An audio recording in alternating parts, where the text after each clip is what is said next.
Chicago that we need to consider? Don't worry about it. You know? Don't worry about it. It's a deep dish attitude. Yeah. Stop bears. Polish sausage. Fuck, man. Like, it's so weird to me because today, last year, I was in Chicago. Yeah. Oh, yeah. Yeah. I'm just like, what the fuck? Who would win in a fight between a hurricane and Ditka? Ditka. Challenging.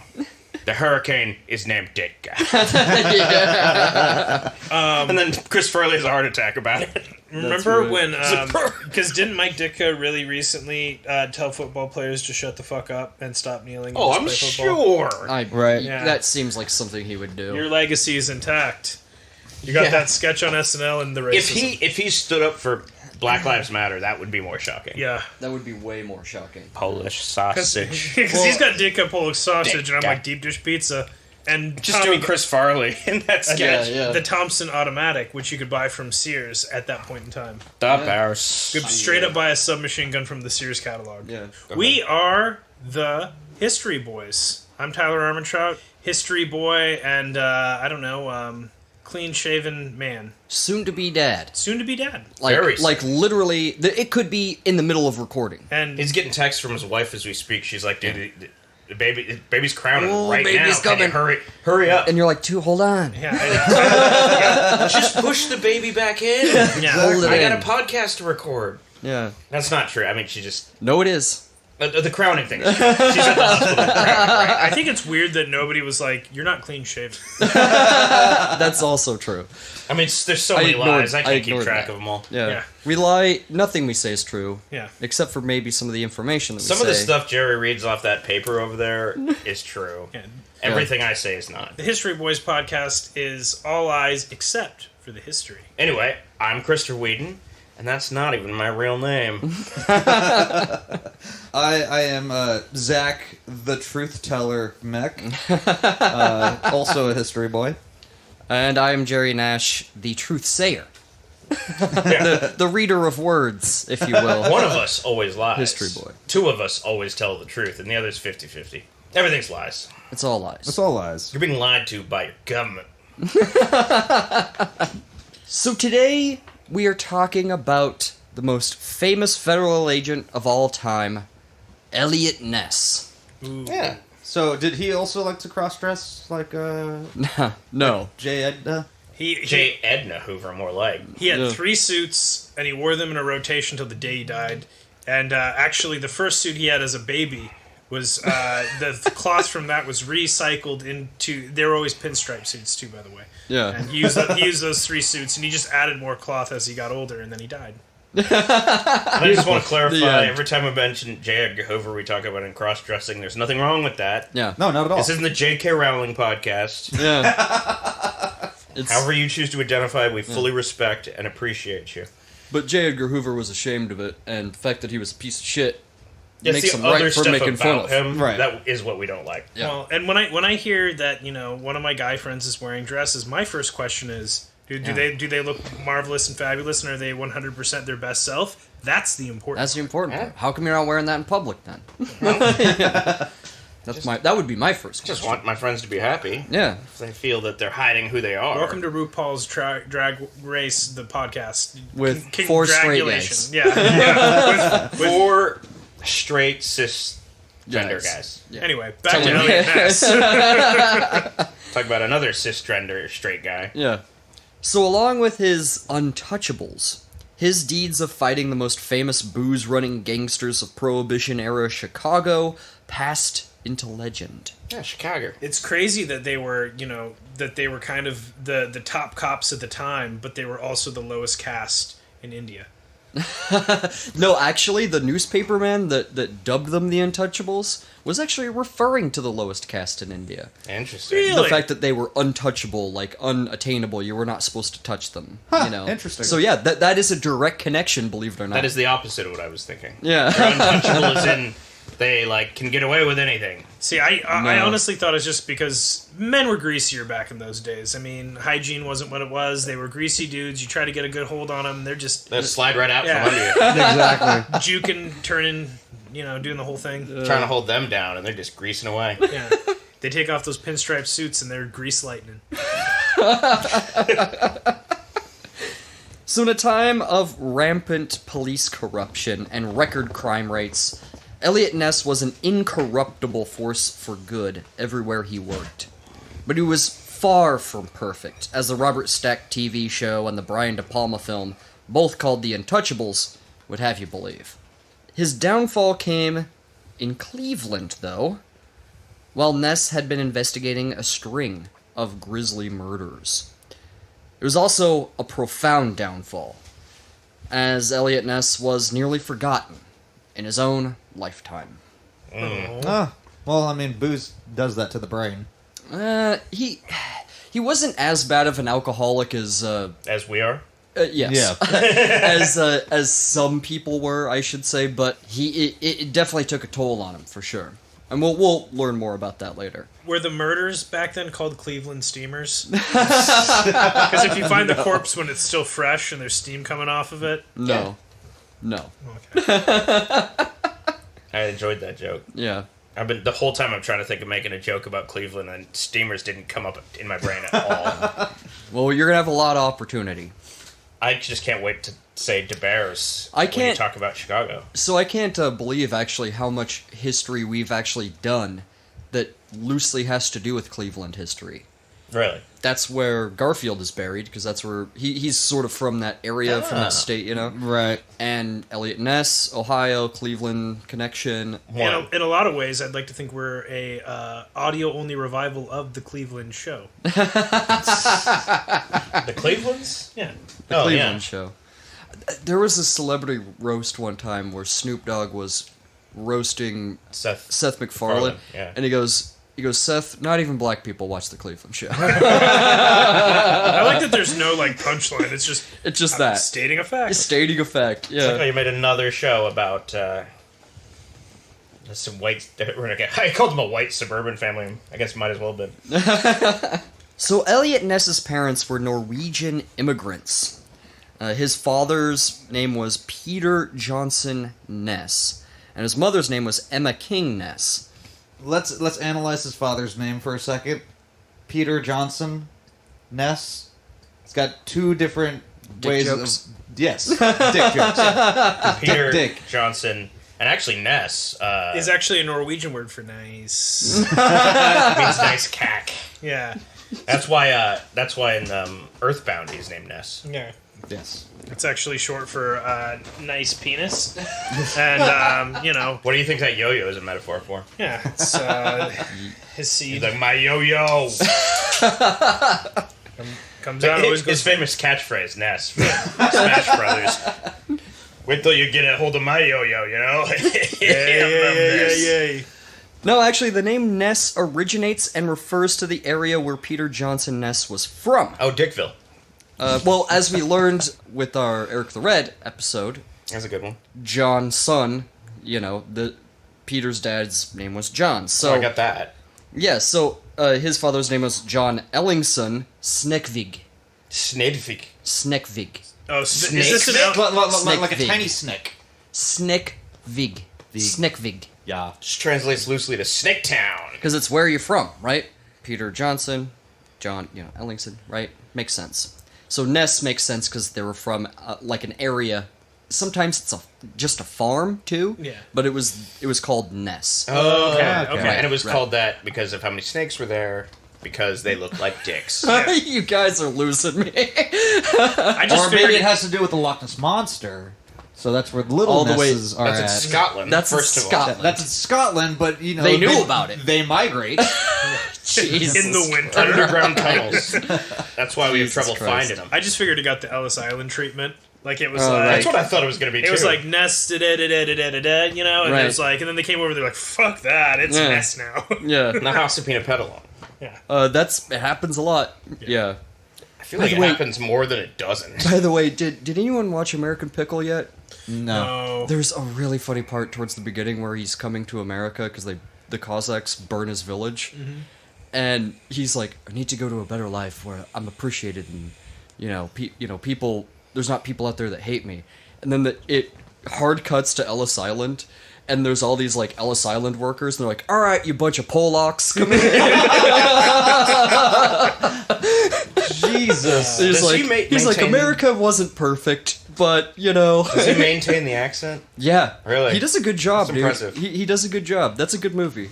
Peter was born into abject poverty, and he actually lost both of his parents before he was 14. It sucks. Did he ever find him? No, they're dead. Oh, He lost them. They're dead. got it. He misplaced them. At Penn Station. Yeah. He fell asleep and he woke up with some Kleenex boxes on his feet and his parents were gone. I took my shoes and replaced them with tissue boxes. Shuffling around. So Peter and his wife Emma immigrated to the United States, where they operated a bakery in the industrial Kensington area of the Riverdale neighborhood in the south end of Chicago. Stay out of Riverdale. It was reference. Yeah, it was a nasty industrial place. A lot of immigrants and African Americans lived there. Whoa, Jerry. That's not why it was a nasty place, right? No, it was the only place where they can find housing. My natural connection was, they were forced to live in a nasty place. Forced to live in a nasty place. Just like, there goes the neighborhood. No, it wasn't like some sort of suburb. Folks, there's no greater joy in life than making a historian blush. Anyway, It was great until all those immigrants moved in. No. also, no. it's got to be great that there was one bakery there at least. Well, yeah, there was probably a lot of things like that. Yeah, best food. Yeah, Norwegian bakery, right? It was a boom town during this time, and like the population of the area went from 30,000 in 1850 to 3 million by the time Eliot Ness was a teenager. Fuck. That's 6 times. That's insanity. I don't like it. The infrastructure of any city could not handle that population growth. yeah. So of course it was a nasty place. It really was. Peter and Emma married in 1886, and they had 5 children. They had Clara, Effie, Nira, Charles, and then Eliot, who was born on April 19th, 1903, and he was the youngest by 10 years. Does that make him Taurus? I don't know. I don't know either. No, I don't know this shit. I'd like to think the other 4 So kids don't hated give him a because he shit. was a rat. He was always ratting him out, trying to bust him. Well, he was 10 years younger, so he was like the accident baby, right? Yeah. Yeah. Yeah. You only need I mean, to he have did one rat for it him to be out. an accident. he had a natural skill for ratting. His siblings all like doted on him, you know, but his father, Eliot actually said that his father, he barely knew his father. He was insanely distant. I guess like he barely spoke 2 words to any of his kids at like any time. He's that kind of guy that like came home and like sat in his chair. You know, No eye contact. Don't bother Dad while he's sitting in his chair. You know, He's reading a horse racing almanac and chain smoking. He's really busy. He's working, right all, working all day at the fucking factory. the bakery. Bake. He's making the baking factory. The pastry factory. It's a bread factory. In a lot I of knew ways. it was a bakery. I just wanted to say factory. It felt more. I feel like working at a bakery sounds Well, fucking nice. It's Back like, then, ooh, I even work at a bakeries bakery. had smokestacks. Yeah. So, Well, and They were coal-fired ovens. Well, and that place too, like, ash rained from the sky during this time in Chicago Cool. in this area. Like, it was, again, That's they fucking had metal. those smokestacks all over the place. Yeah, it was They weren't nasty. even doing anything. They were just like, we need more smokestacks. Get more smokestacks. Yeah, More we're just smokestacks. making fires. Yeah. keeps it warm. Dump as Yeah. much coal in there as you possibly can. Yeah. I mean, have you been in Chicago during the fucking wintertime? I've never been to Chicago. Oh. It's cold as fuck. been to the- cold as Never fuck. been there, but it's nasty. I know that It's is. the Midwest, man. That place is. Yeah. I've been to the airport There he goes. as a. Perfect. I haven't been to Chicago, but I've been to Des Moines, and it's cold. Close enough. And I've actually and Minneapolis. No, I mean like I've been to the Midwest. It's a You were geographic born region. in the Midwest. I was born in the Midwest. So, yeah. So Eliot actually attended Christian Fenger High School in the south side of Chicago, which is still there. Christian actually. Finger? Fenger. Fenger.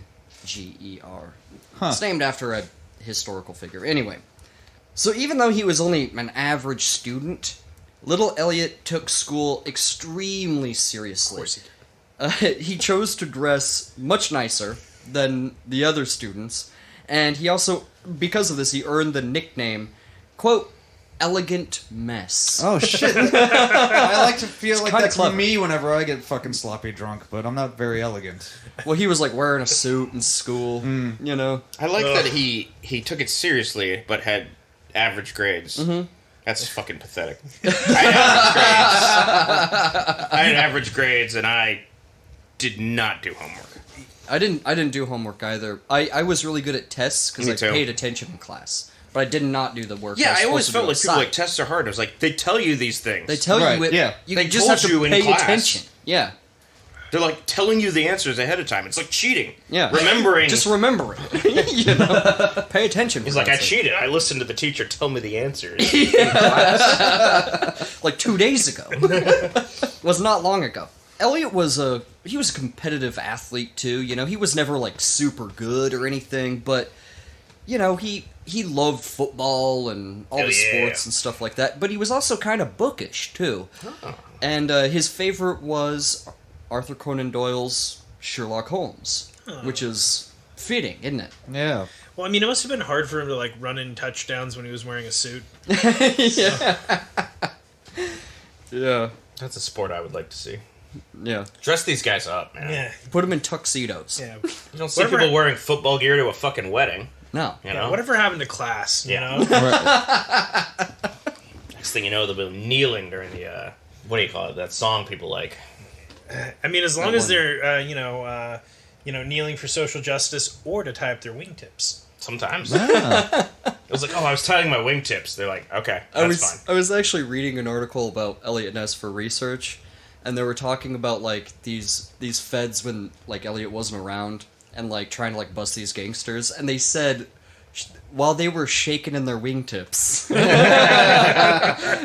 like stuck in my brain. He worked as a salesman for like at a store for a while. He tried to be like the top salesman, But after high school, he actually went to the Pullman plant and was making train cars there in Chicago before attending the University of Chicago. And I guess the big reason why he wanted to go to the University of Chicago is because he was a fan of the football team. Ah. So Seems like a real all-American guy. he is. He's like an all-American kind of dude. He got a degree there in political science and business administration, 1925. Do He's we like- know if the mascot for the University of Chicago is Malort? Malort is disgusting. Stop saying Zach it. I loves- keep I think he just tasting likes Band-Aids Malort. every time you say It's Malort. like a bottle of Malort. Malort. So gross. It's disgusting. Life is Nice like a and bottle of earwaxy. Malort. Yeah, no, it's Like- like a bottle of Malort. It's fucking gross. It's It's fucking gross, but disgusting. as soon as the bottle's empty, you want another one. Ugh. Maybe Zach. Hey, man.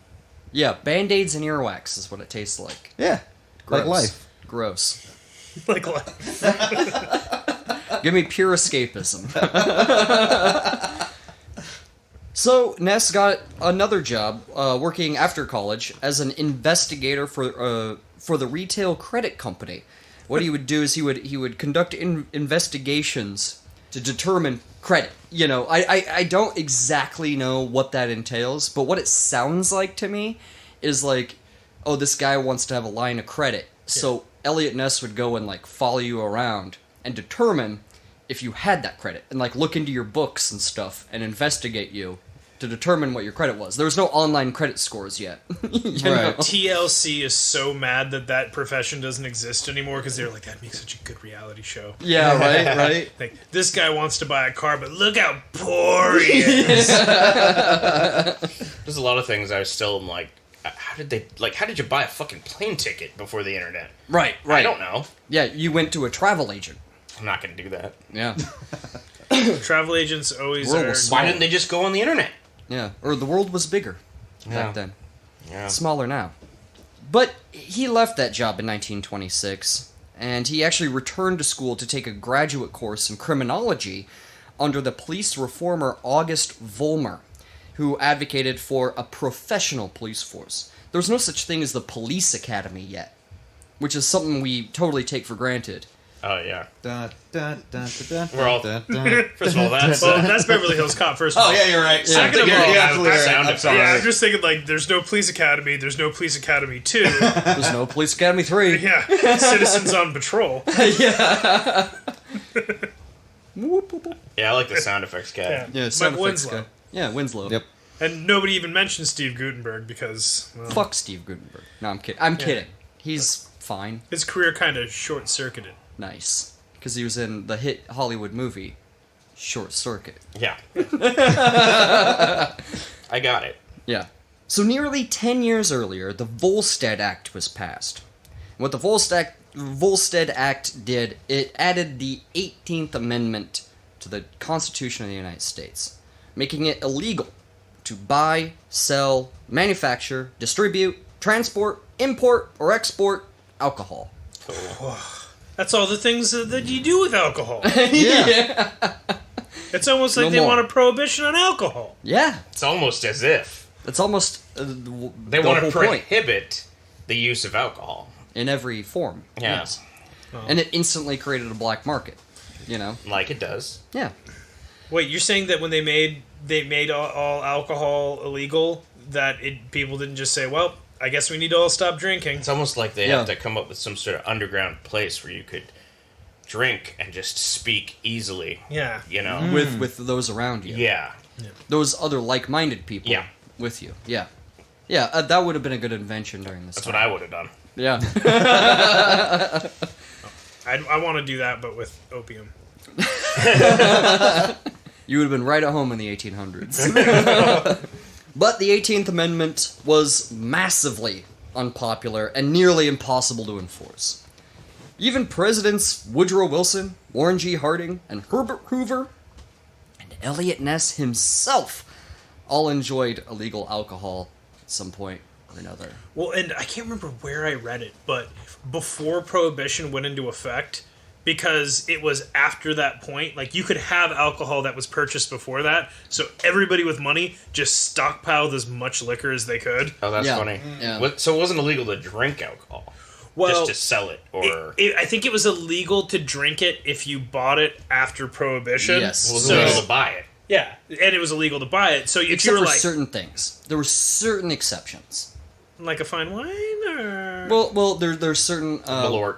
No. There are certain wines that are used for religious purposes, in like the Jewish faith. There are also alcohols used for medical purposes that can be Isopropyl. turned. Yeah. Well, that can be turned into grain alcohol. Just drink straight rubbing alcohol. It gives you a just fuck. you put a little bit of like banana peel in it or whatever. well, It's mixology. there you go. You get grain. You get grain alcohol. You know, it's like made from potatoes, and you can use it to sterilize stuff. Yeah. But you can also drink it. yeah, You can drink Yeah, anything. it's It's fucked up. liquid enough.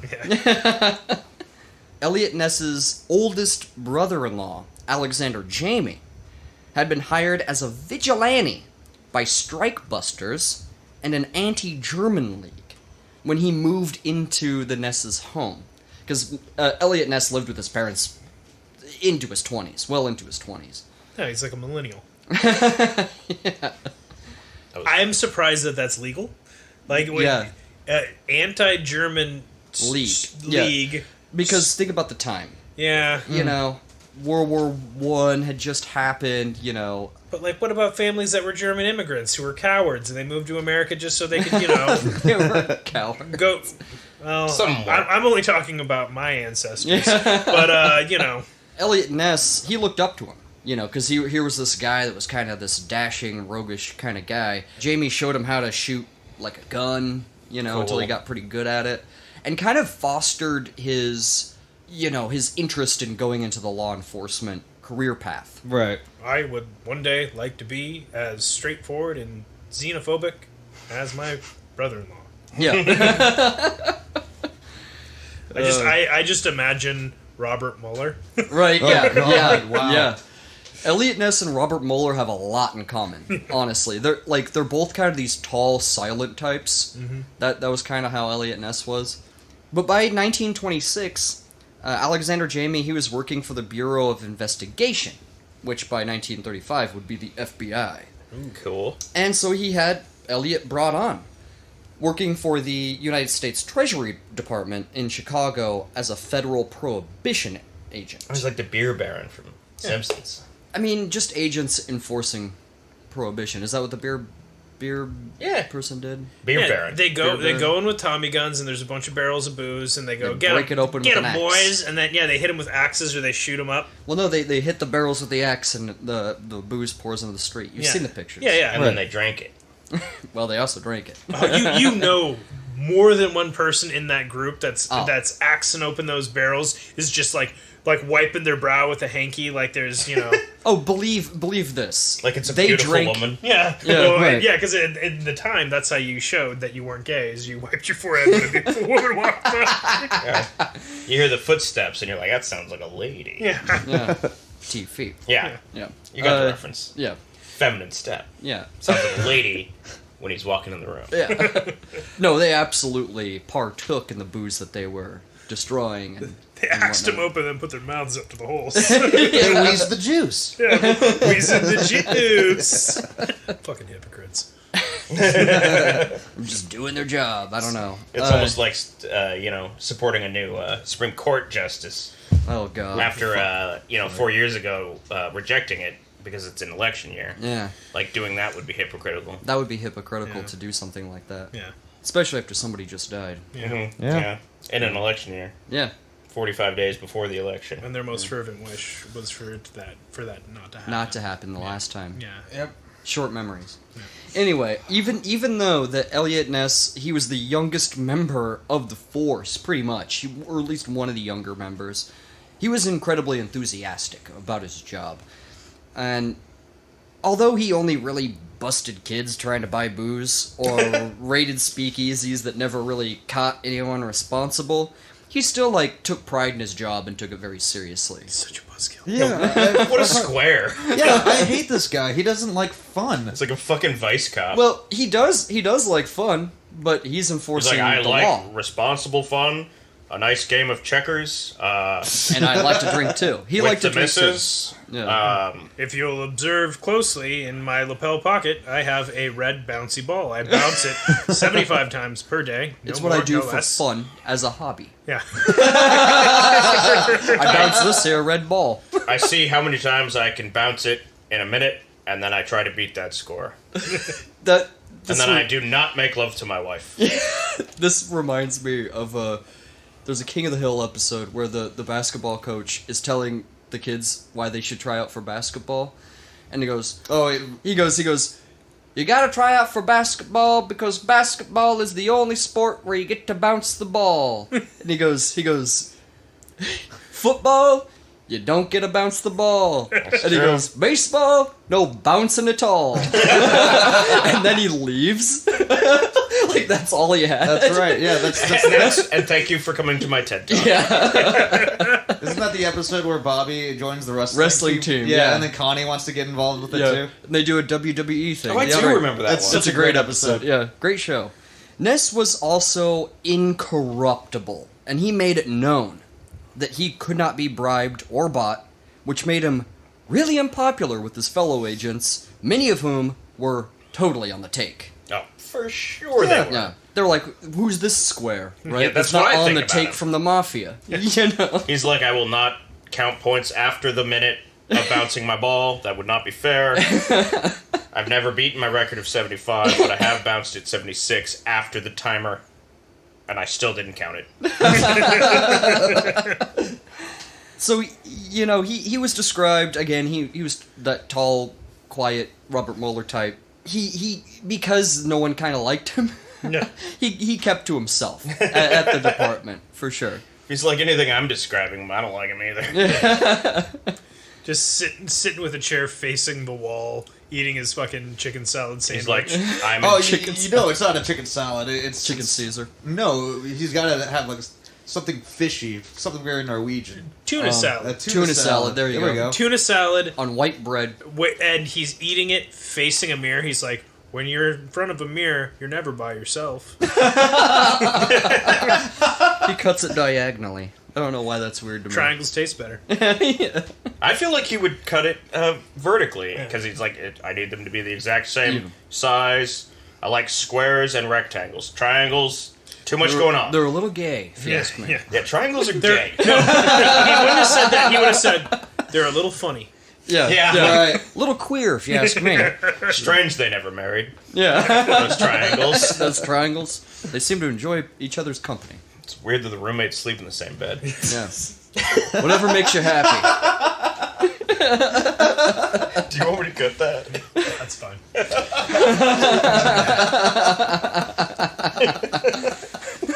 Why are you cutting it? Oh no, because I kids growing up where they'd be like, your parents are gay. I'm like, no, they're just roommates. And one of my friends was like, one time I came to your house and I tried to we had like a back door that went into my dad's room. He's like, I looked through the window and your dad's roommate was sleeping in a bed with your dad. And I was like, I don't know, man. Whole day. Oh my god, that's funny. There was a lot of like, but this is pretty gay. Me being like 10 and being like, You're like, I don't care. That's really funny. I'm sorry. Now, Chicago in the late 1920s was described by New York mob boss Lucky Luciano That's a good name. as, quote, a real goddamn crazy place, end quote. Yeah. I bet he loved it. Yeah, that's New York mob boss Lucky Luciano. Like, if you've watched Boardwalk Empire, Which I have he's not. in it. Yeah.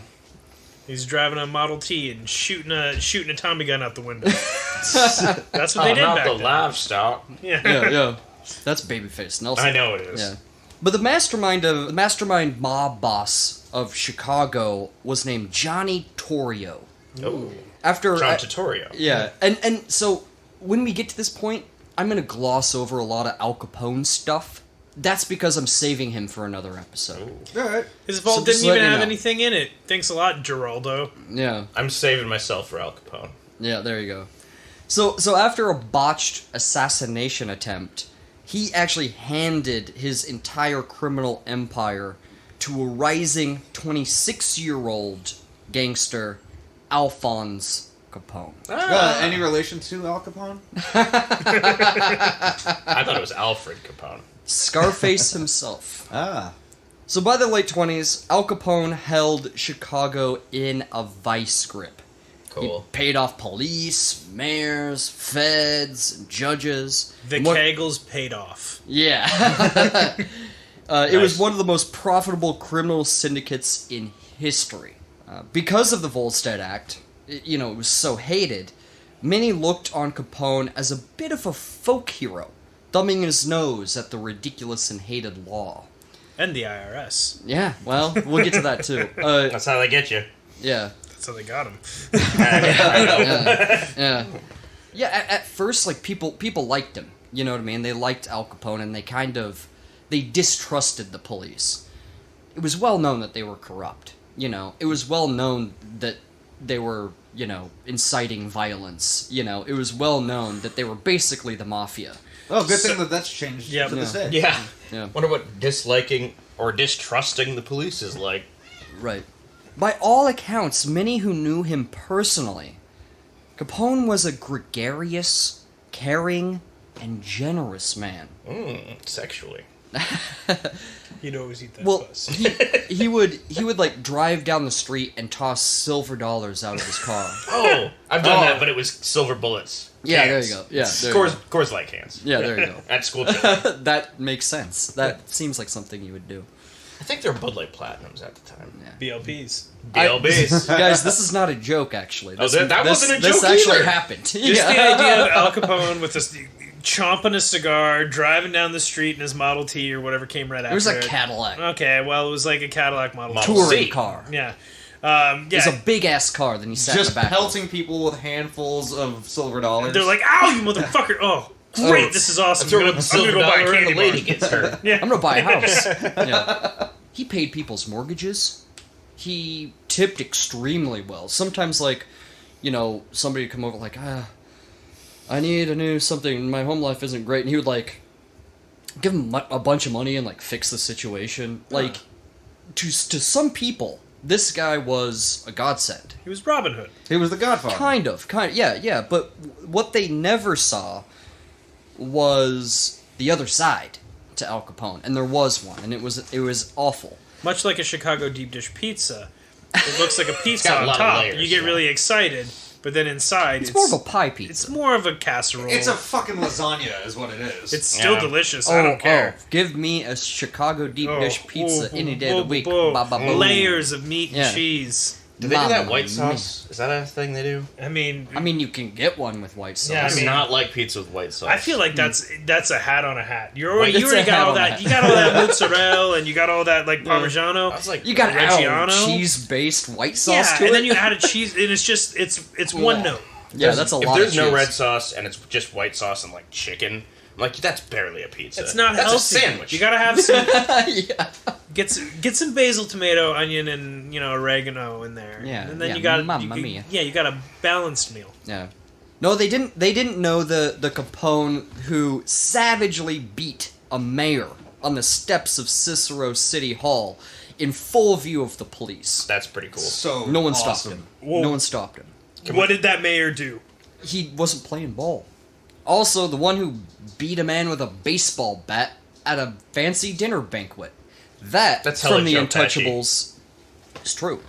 Oh. It's Also, one of the only things from the Untouchables that's true. well, and in real life, though, the baseball bat was as well appointed as the tuxedos they were wearing at the affair. It was his nice bat, and I have a lot of respect for that. He was drunk as fuck, Nice. pulled out a baseball bat, and beat a man nearly to death at a table with it in full view of everyone. You don't bring a baseball bat unless you're fucked up. It reminds me of Joe Pesci from Goodfellas. Yeah. When you guys like talk about when we get to the actual story of Al Capone, you guys are gonna eat your words on how badass you think he is. Oh, he's fucking horrible. He's a horrible human being. He's a piece of shit. He I really just is. wanted an excuse to watch Fonzo because I heard it's a pile of garbage. Oh yeah, yeah. I mean, this man also ordered the killings of hundreds of gangsters and anyone else who stood in his way. If they couldn't be bought, they could be eliminated, and that was his idea. Like I'd rather he be was bought. brutal. Yeah. I mean, that's very much the American way, though. Well, Johnny Torrio, he was a murderer for sure, but he was more diplomatic. He was more of a businessman. right. And whereas Al Capone was a businessman, he was a thug. He killed people. Right. You know what I mean? Like, people died because of him. Directly because of him. But if you ask any of them, they go, "Thug, thug, I'm a businessman," and they straighten their They tie. straighten their tie Yeah. with their pinky ring. Yeah. Because Al Capone wore a pinky ring. Of course he did. to Yeah. show how cool he was. Yeah, And exactly. he worked in, Finance. there you go. Yeah, in construction. That's what I was Yeah, trying yeah, to yeah, construction. Yeah, a union delegate. Yeah. Now, Eliot Ness, he had gone undercover a handful of times. I'm sorry. What? What are you laughing at? I don't know. No, just picturing this tall, lanky guy who looks like Mueller Yeah. trying to go undercover already. Some Oh. sphinx ass looking Well, the thing motherfucker. is- He's like sitting down. He's like, "I'm also a gangster. Let's drink to crime." No. Let's drink to crime. I must get I'm back. so sorry, Jerry. I can't. I must get back to the ghetto where I am from. Yeah. I gotta get back to the ghetto where I come from, suckers. Yeah, you know what I'm talking Yeah, about. I do. Like dynamite. I made love to a woman who wasn't my wife today. Anyone else do the same thing? No, when I say undercover, I mean undercover as a corrupt Fed. Okay. All right. He's clearly a Fed. So he's like, I'm on the I- take. Yeah, I would like a bribe. I counted a full minute and 30 seconds of my ball bouncing and told everyone it was a minute. This joke is fucking spinning off on some rails here. Elliot takes his red bouncy ball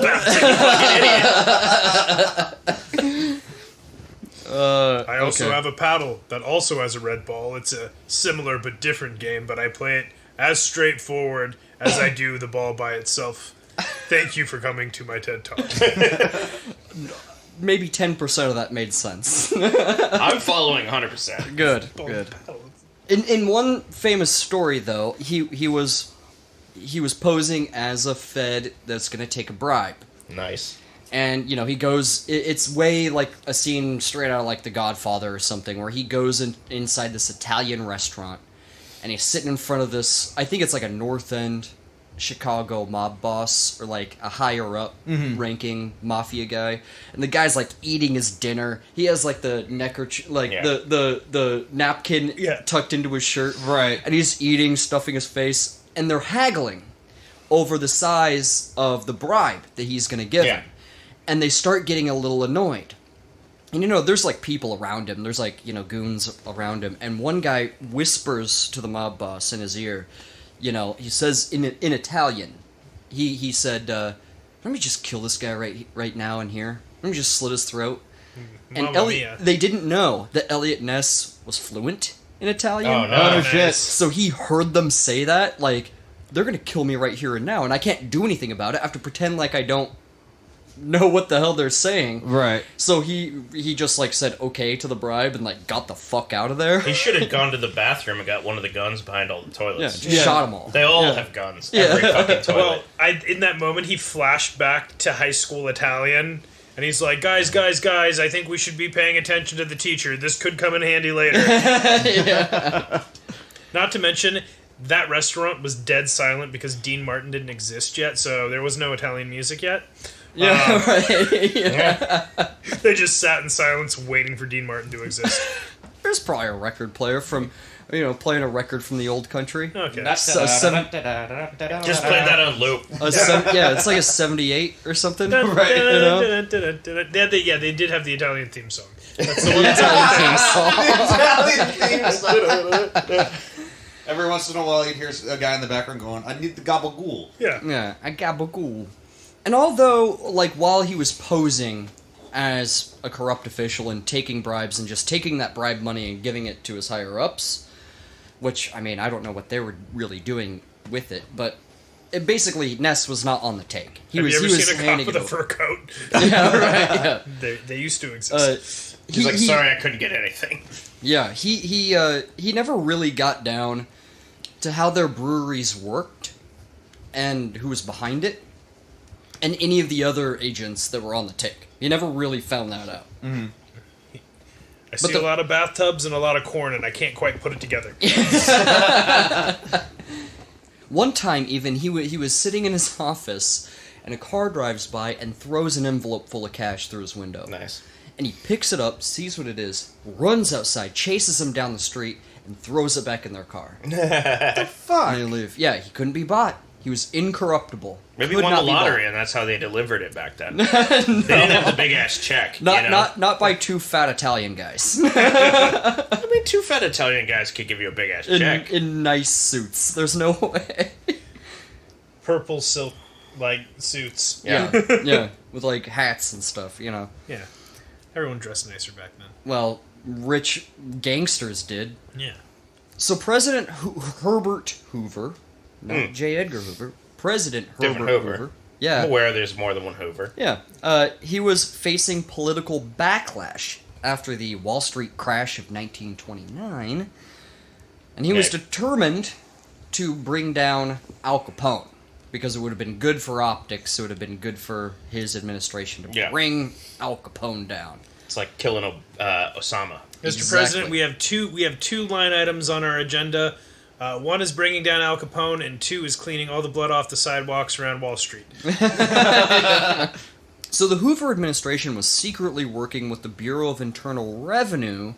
They had an intelligence department, and he was working with them in what seemed at the time a crazy plan to nail Capone on tax evasion charges. Which they were like, I don't know if this is gonna work.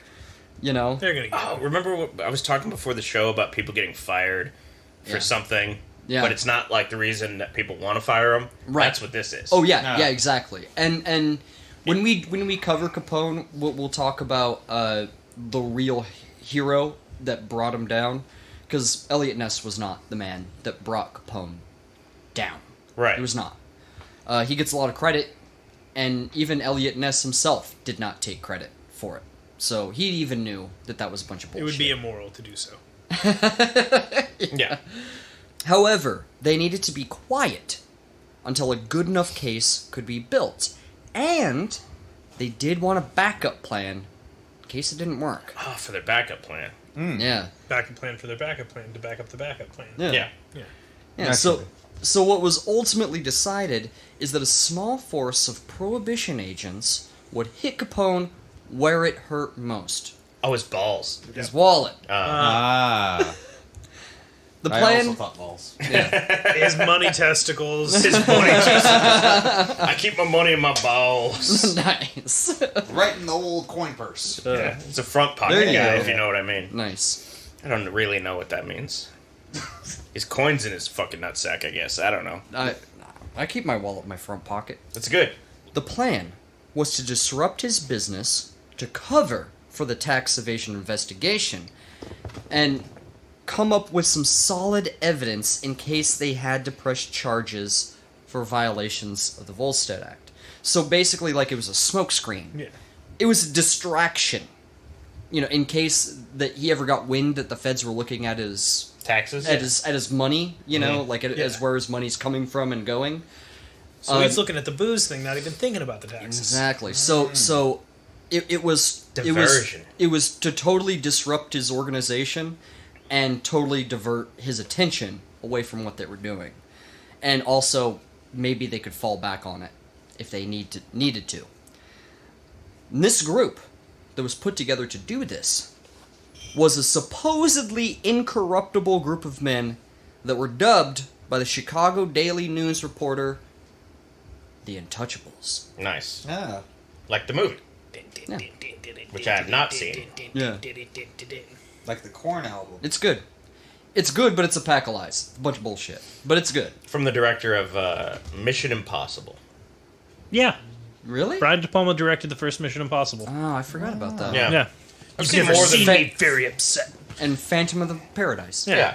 And Very other different things. movies. Very different movies. Carrie, Scarface, Yeah. Doctors- Raising Cain. Yeah. Good Bonfire of the Vanities. In the Cut, Body Double. movie. Body Double. The Some- Rest. The Rest. Didn't he do Femme Fatale? Yeah. yeah. Yes. Yes, he did. Yeah.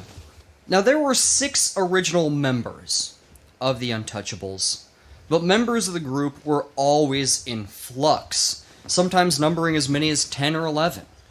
And, when you look up a list of the Untouchables, they're constantly going in and out. Some just worked for him for a couple of weeks, some may have been members, some were not, who knows? It's like there's some bands Some of like them? this. Yeah. Right. Yeah. Yeah. It's like you got Queens a of lot of... Stone Age. Yeah. You got a lot of shemps. Yeah. Especially those Queens of the Stone, like the Josh Holmes' other bands. Yeah, oh you yeah. know what I mean? Yeah, them Crooked Vultures, yeah, all that. And as leader of the Untouchables, and one of its youngest members, Ness wanted the elite cream of the crop. But he didn't get it. Is there going to be a part where he's like, this isn't the 27 Yankees, but I'm going to whip them into shape? Well, sort of. What he got was agents that were older or unwanted in their current position. Oh, I just imagine You know? a bunch of like Tim and Eric casting people. Yeah, central casting people. Like, what's the guy's name? Oh, There's the one Tennessee. old one that's on. Richard Dunn? oh, there is yeah, Richard Dunn. Richard Dunn. I'm thinking of the guy from Beef House. Oh, Tennessee. Yeah, Tennessee. Tennessee. Yeah. He was there. Yeah. I can't wait to beat up all these bad guys with y'all. Or a lot of the other like side character demons on Pretty Face. Yeah. Like weird looking guys. Yeah. Yeah, these guys, I mean, Eliot Ness wanted, like, people that were like him. But what he got were people that were cited for insubordination, laziness. They were also seasoned and, like, hard-bitten, like, grizzled detective types. Right. Oh yeah. Like I feel like you could make a movie or a TV show about these guys. Yeah, they were kind of a ragtag group. They weren't exactly how the Untouchables were portrayed. Like, they weren't this group of guys that with like these high-minded ideals. Most of them didn't want to be there and tried to get out of it as much as they could. They were just a regular bunch of bad news bears. yeah, exactly. it's Yeah. way bad news. I bears. didn't Yeah. want to be giving parking tickets, but now I want to go back to giving parking tickets. Yeah. My name's Sal. I thought you were doing Christopher Walken there. Yeah, it's bit. kind of New York. Yeah. Although, Al Capone had a New York accent, so... So like Chicago is like the eastmost point of the Midwest, and then it slides into the East. You know what I mean? Yeah. And that whole thing, Boston, New York, Maine, like all that, like Chicago, it all kind Province, of Rhode Island. If you live in Washington State, Yeah, I was gonna say that. right. If you live in Seattle, it's all the same shit. if you have a perfect West Coast accent with great enunciation and Like no we do. weirdness, Like we do. yeah, Perfect enunciation and pronunciation. we have voices for radio and faces to match. That's why I've had a haircut and beard to match. Yeah. That's the reason why I have hair plugs. You wish. I wish. Yeah. If I could only get Gotta get that Jeremy knowledge- Piven. Oh, Joel McHale, man. The Matt Lauer. Yeah. Huh? No. Wasting all that money on a trap door when he should have been using it on his hair. Oh god. There was Lyle B. Chapman. He was a college football star quarterback. Ooh. There were He peaked in high school. yeah, well, and he was college, but a lot of Yeah, he peaked in high school though. Eliot Ness is actually really excited to have him on because he was famous. And he likes football. Yeah, he loves football. And there was also Joseph D. Leeson, and he was actually described as the best tail car driver in the country. You know, a guy What does that mean? guy who follows people Oh, yeah. in a car. He's a tail. Tail him. Yeah. Yeah, it feels very this time period. Oh yeah, tail him. See. I Yeah. don't feel like we're doing a lot of tailing. We're like getting an Uber. We're like Yeah, we don't tail people. tail anymore. that guy, and the guy's like, It's not on the GPS. I'm not gonna. I was do like, it. Yeah, I can't read a GPS to save my life. Can you like put the guy on the GPS? I'm like, no, I can't put the guy on the GPS. He's literally in front of you. Just follow that guy. I was like, well, I don't run red lights. And I was like, well, you're not getting 5 stars. There was also Bernard Barney Oh. Clunan. He was an Irishman. And he was kind of the Oh, I bet. muscle of the group. But he was a kind of big short, but like stocky. Stocky. You know, he'd beat the shit out of somebody and then go to church and just like Prayed fucking go- away. Yeah, prayed away. Like, Jesus Christ, why do you make me do these things? Why do you send me these evildoers that I may pummel Yeah. within an inch of their life? Why do you make the blood on my hands taste so delicious? Tastes like that communion wine. The trick to raiding Capone's warehouses and secret operations were to keep as many people involved in the dark for as long as possible, because no one could really trust each other. No one knew like who might be on the Capone payroll, you know, and they didn't want to like have somebody warn Capone's men that they were going to conduct a raid. They're Right. like, Not a lot of team happy hours. they're like it's Right. not like it's not I think we have a rat. It's There are we rats. have multiple rats and we don't know who they are. Yes. we got a rat problem, folks. Yeah. And several Bit of a rat times. king. Yeah. There you go. Several times, Ness and the Capone Squad, which is what they were also called, more officially actually than the Untouchables. Untouchable's cooler. It is. Yeah, Right. way cooler. But they would knock down these big metal doors of one of Capone's warehouses with sledgehammers Cool. just to have the gangsters escape out the back door. So when they came in, no one was there. Like, fuck. Yeah. We should have gone through the back door. Yeah. Yeah, you spent all this time setting up the thing to break down the door and the giant light behind us, so we cast huge silhouettes when we're coming in. Yeah. And a bunch of dust, Yeah, and Yeah. a bunch of dust, you know, to carry the Some shafts of sparks. light. Yeah, lightning. yeah. Way too much CGI. Yeah. That happened all the time, though. That they were like, we're going to do this raid, and then somebody would tip off, you know, the gangsters, and then no one would be there, and they didn't catch anybody. It's because Happened all the everyone time. other than Elliot was on Capone's payroll. Pretty much. Well, pretty much. it also doesn't help the fact that they're literally knocking down the doors with big fucking sledgehammers. Yeah, I'm true. like, It's like, hey, Vinny, somebody's at the door. yeah, an exit. Yeah. You should have knocked down the exit because it is not that structurally sound. Yeah.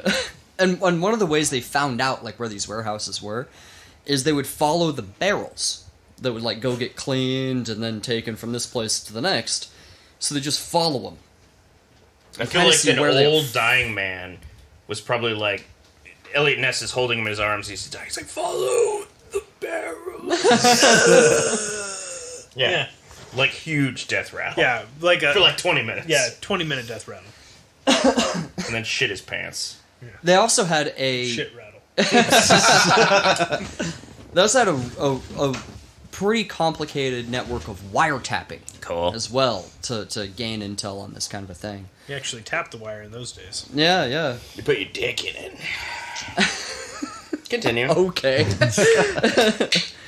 But to gain the element of surprise one time, they came up with this one surprise plan, and what it was they would attach this jerry-rigged battering ram of like welded together metal and like pieces of steel on the front of a police truck, Cool. and like Eliot Ness put on one of those leather football helmets. Oh my god.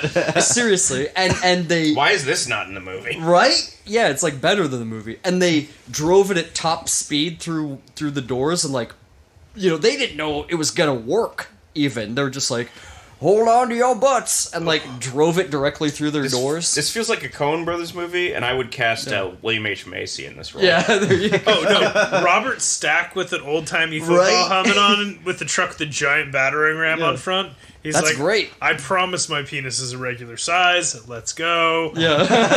Because there's some phallic observations that I have about that scenario, and also maybe his failed career as a football player. Yeah. And what happened is when they rammed down the doors and like they came through and everyone came out with their guns, no one was there.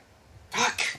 But what they did notice is that behind a false wall, they noticed beneath it was light. And they were like, shh, you know, like, hold on, come here. And like, they're behind here. And like, they burst in, and it was all these brewers hiding in like this back room. And they're all arrested. And of course, every time like... It's the little guys, isn't it? Yeah, they were just small fries, right? Aw, Yeah. poor guys. Yeah, the big fish were still out there. They're like, it's just a millinery shop, and they're like, what's up with the bathtubs and the corn? yeah. They're like, we're making corn hats for the parade. I got a hat on. You Yeah. got a hat on. They're making them corn hats. We all have hats. Hats are mandatory in this time frame. I just really hope that when Eliot Ness made that first arrest, like he just went touchdown. Nice. He was still wearing the helmet. Yeah, it's true. It's leather, so I feel like calling it a helmet is an exaggeration. Yeah. But he's They're wearing it back at the station. Yeah. Calling it a touchdown is a bit over the line, but I'm really glad that he stopped saying case closed after Yeah. every single arrest, because if the case isn't closed yet, but it's still open, he keeps on saying it. Yeah. But it sounds cool. Yeah. He knew he was fighting a bigger organization. I know, But- I'm making up things. No, I knew. He also had the flair for the dramatic. Oh. Because he liked to invite the press to come to his successful raids. Like, to take pictures of him, like, breaking barrels and, like, all this stuff. But he would also give them the old confiscation in return. So, all the cops, you know, they would have some booze. And so would the press that came along and took How else pictures. are you gonna celebrate? Yeah. I like how he's like, press can have some of it too. Yeah. It's like a Coke bust, and they're just like, the press shows up, and they're like, click, click, click away. Like, Eliot Ness, like, what do you got to say? And he's like, you want some fucking Coke? We just got a bunch of it. Yeah. Why not? Click, click, click, click, click, click, click, click, click, click. Yeah. It's like, I've been clicking this thing as fast as I can. I don't think there's been filming. I'm on film. Does anyone got more film? I'm gonna have the best shoot ever. Yeah. I'm gonna win a journalistic prize for this, I swear. It's all like blurry as shit with his thumb in the way. Does anyone want to buy a boat with me? It's like, I've really been thinking of getting a boat. But what this did is it grabbed Ness headlines and good press, and it kind of started turning public opinion from the anti-hero of Capone to the Boy Scout Eliot Ness. He's a bit of a Cyclops style character. Yeah, he Not is. a Wolverine. No, not a Wolverine. He's a Cyclops. He's a Captain America. He's Superman, not Batman. Yeah. Well, he's Batman. Oh. You wait. He's Batman. He is the Knight. He's yeah. He's Captain America. He's Not Iron Man. No. anyway. Certainly not Spider-Man. He can't fucking sling webs. No. Can he? No. No. I would have thought you brought it up by now. No. So of course, Capone was furious, as Ness's and his Untouchables cost him around $9 million. This is in $9 revenue. million in the time. Yeah, Wow. it's an insane. Again, So that's like $1 billion. yeah. To Capone, he was printing money. Yeah. He was printing money, basically. Also, literally printing money is one of his side operations, counterfeiting. Gang violence was also flaring in the wake of these raids, as Capone feared that newly jailed mobsters would rat him and his operation out. I would, yeah. Right. Yeah, Big time. how could you not? And the most famous hit being on Valentine's Day, 1929. Oh, romantic. Yeah. George Bugs Moran, the leader of the rival North Side Gang, was hijacking loads of expensive Canadian whiskey Ooh. that belonged to Capone. And everyone kind of knew it. You know what I mean? Right. But everyone was onto him.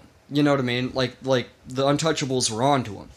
And they knew that, like, Capone was starting to think, like, dude's stealing from me. Mm-hmm. He's not under my thumb and he's stealing from me. Right. If he gets caught, what does he have to lose by telling the cops He's like, oh, I was about stealing it my from Capone. shipments? Right. Yeah, exactly. And where they're coming from. This guy's got to go. He has to go. So, This kid is out. yeah. Dance for me, Spider. Yeah. Dance for that fucking drink. Yeah. So at about 10:30 a.m., Capone's lookouts thought they saw Bugs Moran enter a garage in Chicago's North End, and which is a favorite hangout for the gang at the time. Okay. Going Because- into a garage is such a thing Bugs would do. They also the guy that they mistook for Bugs Moran, he was wearing the same type of clothes, like the same color of clothes, And a Bugs Moran mask. and he sort of was built the same way, and they were like, "That's him," you know, and so they He's like a white guy moved wearing him. a suit. Yeah, wearing it was a maroon overcoat with a maroon hat. Oh. Sounds classy. There's Yeah. like 30,000 guys in that town that they're like, I think that's Bugs. I think that's Bugs. I think that's Bugs. So they moved in on him. Witnesses said that a Cadillac pulled up to the front of the garage, and 4 heavily armed men stepped out. 2 with shotguns, and 2 with Thompson submachine That guns. they bought from the Sears catalog. And the 2 with shotguns were dressed like police officers. Okay. And they entered the garage. They found 7 men inside. One of which was like working on a truck. Yeah. And I think the other guys were just playing cards. And when they came in, they had them all stand up because they made it look like a raid. Sure, yeah. So they had them stand up and get against the wall. And then the 2 guys that weren't dressed like cops holding the Tommy guns came up as soon as they lined them up. And they produced their Tommy guns, a.k.a. the Chicago typewriter. Whoa. And they unloaded a 20-round magazine and a 50-round barrel magazine into these guys. The drum. Yeah, they riddled these guys That's with hella bullets. Mexican Revolution. It is. They boom, boom, boom, boom, boom, boom, boom, boom, boom, boom, you know, and like the bullets, I guess, were ricocheting off the walls back into their bodies. Jesus. Yeah. And so they emptied these, and then they walked out of the garage, cool as a cucumber, stepped back in the car, and left. Just another Drove day's work. away. Yeah. So it's the wrong guys. Case closed. Well, Bugs Moran was not in the Valentine's Day massacre. Was that his guys or just some random dudes? Oh, they were North End Okay. gangsters. There was actually one guy. I thought they were just guys going into a garage. They're No, like, no.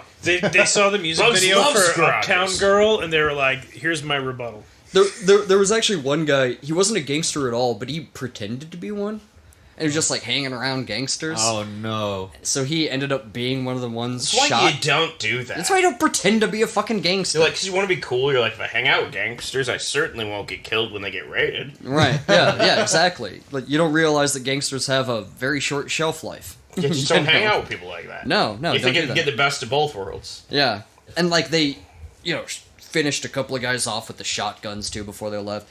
There was one survivor of the St. Valentine's Day massacre, has been come to known. Holes it's come Malone. to be known. No, they Post rushed Malone. him.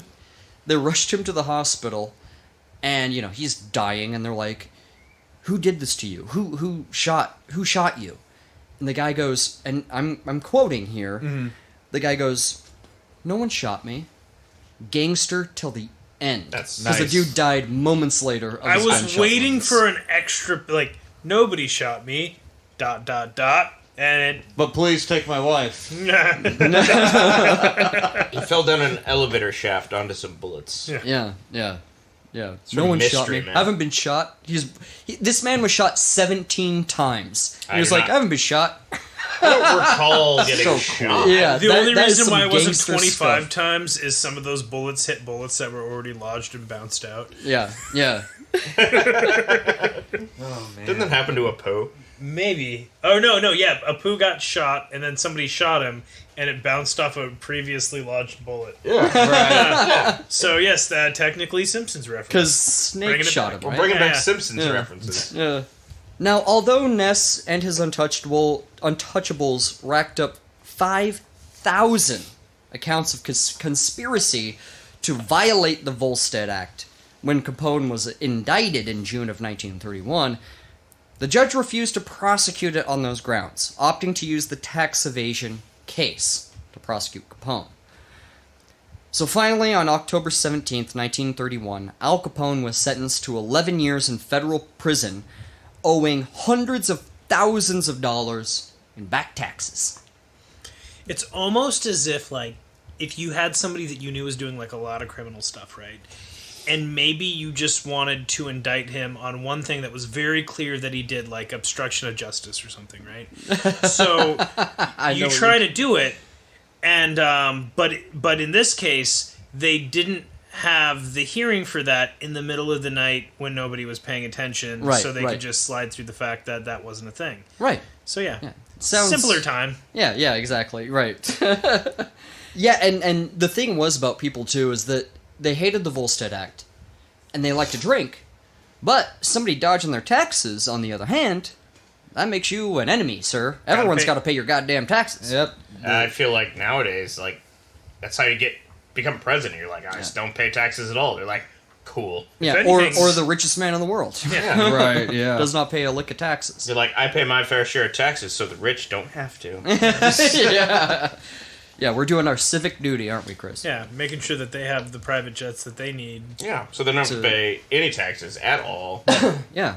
Or like religious leaders that fly in private jets and don't have to pay taxes either. Yeah. Yeah. Heavy finger quotes around the word religious. Yeah. Now, although many think of Eliot Ness as responsible, and even celebrated him for doing so, it wasn't him or the Untouchables that ultimately brought Al Capone down. It was the IRS that brought him down. The real American heroes. Yeah. In 1932, he was actually made the new chief investigator of the Prohibition Bureau of Chicago. So, like, he was a rising star after all of this. Again, he was the one that grabbed the headlines. He was the one this is why people thought for a long time, or that it was clouded that Eliot Ness was the one who helped bring Al Capone down. No. All Eliot Ness and the Untouchables were a thorn in the side of Al Capone and his operation. Okay. They were That's like all they really were. the Inglorious Bastards. Yeah. Oh, they weren't going to end the war, but they were going to make it hard for them to win the war. Right. Okay. Yeah, we're all on the same page now. But Prohibition ended in 1933. So, Ness was reassigned to be an alcohol tax agent. Fun. In Cincinnati. Revenue agents. Yeah, so basically they were like, oh, well, let's just take this whole booze thing that we had Capone on, and let's just make illegal booze, like moonshine, a tax issue. I've been fighting a lot of revenue agents in Red Dead Online. Yeah. Because I've maxed out my moonshining role. Operation. Yeah. Yeah, and they called it the Moonshine Mountains of Kentucky, Ohio, and Tennessee. And yeah, I think averaged, while he was there, he averaged a still a day. Which is pretty Damn. crazy, like super nuts, It's almost like the war on drugs, but equally as ineffective. Yeah. It just creates a exactly crime so? syndicate. Yeah, it's exactly the same thing as the war Well, on drugs. Prohibition created Al Capone, and it also created Eliot Ness. The two men would be nothing in history without Prohibition. Right. So wait, are you saying that having drugs be illegal creates criminals? Yeah.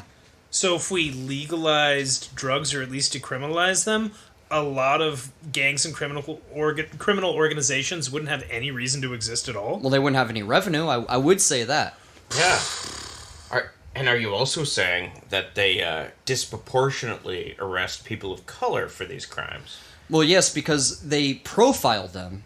Yeah. Where they think, oh, you must be a gang member that is using the drug trade as your revenue stream. So it's almost like they're using the war on drugs as an excuse to put people of color in prison. Yes. So that they can make money off their private prison. And Yeah. Unless your drug dealers are medical professionals and their dealers are the Sackler family.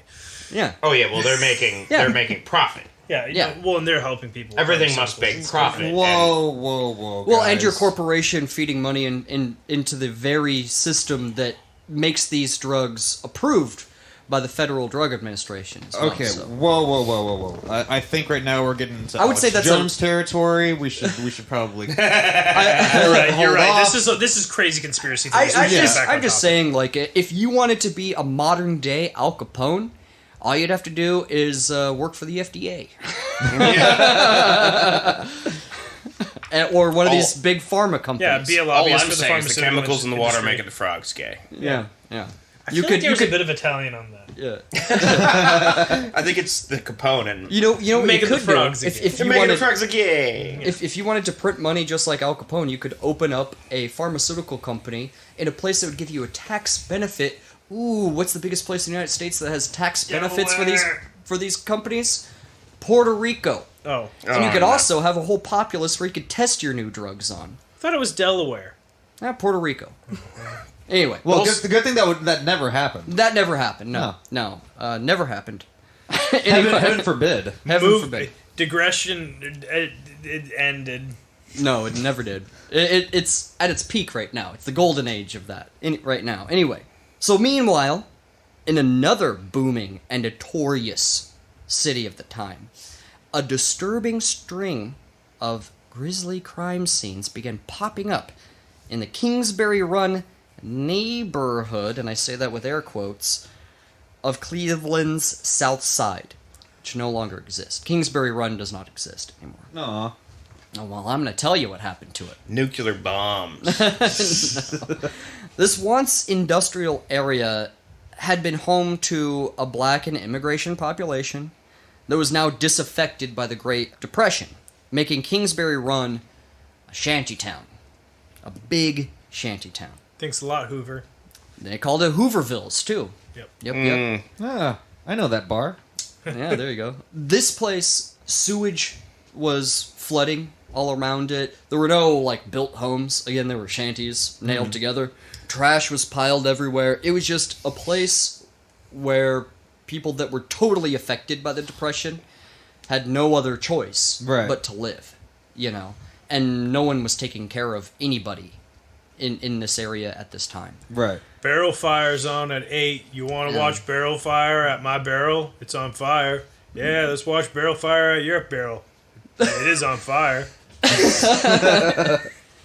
Yeah, it was home to flop houses, dive bars, brothels, and gambling dens. Cool. My I mean- kind of people. Yeah, that's exactly what I was about to say. I think I'd struggle to sleep in a shanty town because I am a light sleeper. Yeah. There's a lot of snub-nosed revolvers and, like, If you can makeshift afford knives. Yeah, shivs. Yeah. Shifts. It'd be like those guns in Fallout that are like the pipe guns. Pipe pistols. Yeah. Right. There was a lot of snub-nosed guns with the serial numbers filed off. That kind of thing was going around. Oh, you gotta file it off because then they know that you murdered all those people. Yeah. And a lot of fires and barrels with the serial numbers filed off. off There you the go. barrels. Yeah. Because they keep throwing people into the barrels. How do you keep the fires going if you're not putting people in them? Yeah. So on September 23rd, 1934, two teenage boys discovered the mutilated body of the later identified Edward Andrassi, who had been decapitated and emasculated. Oh, So cool. whoa. You know what that is, right? We're talking about the dick and balls. The dick and balls They being took cut it. off. They took it. They They took took it it. off. They Cut took it him off. home. How do They you took keep him home. Had their way with him. No, how do you keep the fire and the barrels going if you're not putting dicks and balls in there? It's like, yeah, that's a good point. I feel like the whole body it's not gonna burn that well, but the dick and balls that'll go up. It goes up like a match head, is what you're saying. Yeah, that is what I'm saying, and that's just science. I feel like it wouldn't burn at all because it's just a bunch of flesh. No, There's matches in your balls. Oh, okay. Okay. That's science. See, I thought it was a bit of a kielbasa type situation where, you get hungry, you put it on a roll. Roast it up. And that's why. Oh, you cook it up. You eat the whole thing. The best Well, I part love about kielbasa. emasculating another man is the cold dick and ball sandwiches you have the next day. Yeah. They just shrink. But they did find his head, so that's how they were able to identify him. Oh, there it Dental is. They records. found his head. Well, not quite. It's like, who's that look like? Like they hold it up and they're like, who's that look They have like? like a picture in the head, and they're like, "Is it match? Does it match?" Well, not far off because like there are crime scene photos of this stuff. It is brutal to look at. I've seen them. It's grisly. Yeah, for sure. Cool. That same day, in the same area, which is known as Jackass Hill. Oh, I bet they rode down hills on, in grocery carts. They had a little person in the gang. I thought you guys were gonna say donkey or something. I thought he was gonna say donkey, but in my head I was like, I can't wait to make an MTV's Jackass joke. That's where I was going. And then you went with it, and I was like, you took it. Yeah, fair enough. It's like, fuck. I mean, yeah, the donkeys. Okay. I'm Yeah. Johnny Knoxville, and I call this prank being really, really poor because of societal inequalities. Well, I'm Johnny Knoxville. I call this prank cutting off somebody's head and balls and fucking throwing them in the street. Yeah.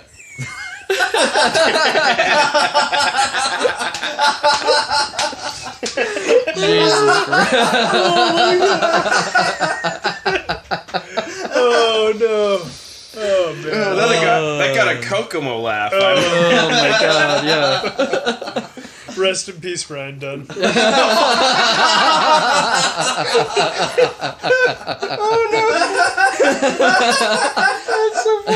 We could You just distorted the facts. cut out my part. No, that's in. That's staying now. Oh god. Oh my god. Well, what I was saying is on that same day, September 23rd, 1934, on Jackass Hill, the body of John Doe 1 was found. Also missing a head, also emasculated, but his head was never found. January 26th, 1935, the dismembered body of Florence Genevieve Polillo was found. Her head was found days later. And she was masculated, which was weird. Somebody's sewing him on. 2 sets of dick and balls sewed onto her vagina. Thus solving the earlier mystery. Yeah, that's where those dick and balls went. Yep. On June 5th, 1936, John Doe number 2, or the Tattooed Man, Oh, was found. He was decapitated while he was still alive. that sucks. I bet that hurt. Yeah. His head was also recovered, but couldn't identify him. So how do we know he was decapitated while still alive? Dad was screaming.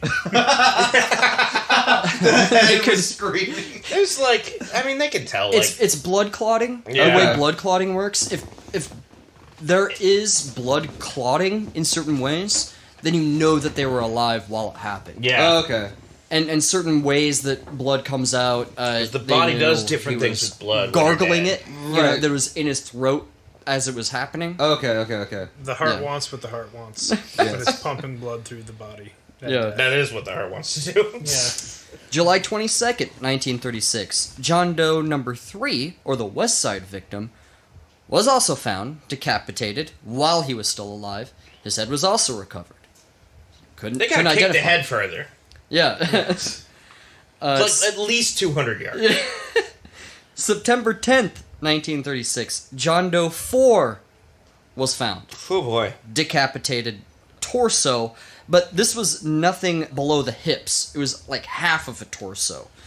Oh, they really demasculated that guy. Yeah. They realize that they're getting into sequelitis territory, and they really have to change up the formula to keep audiences interested.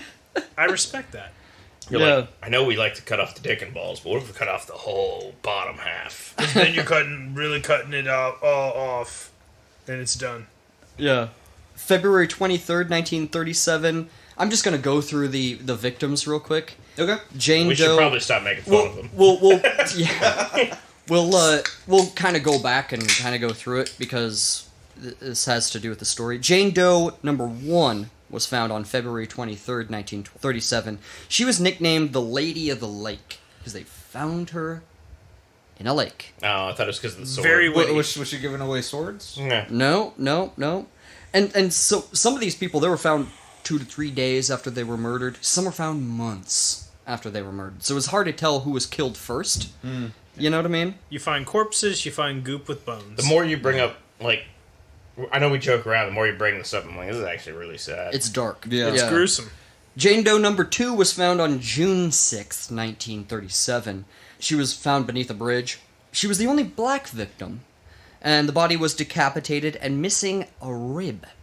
And the head was never recovered. Biblical. Weird. Yeah, But I was she thinking had that been too. there a full year before they had found her. Oh, fuck. Not surprised. Yeah. Yeah.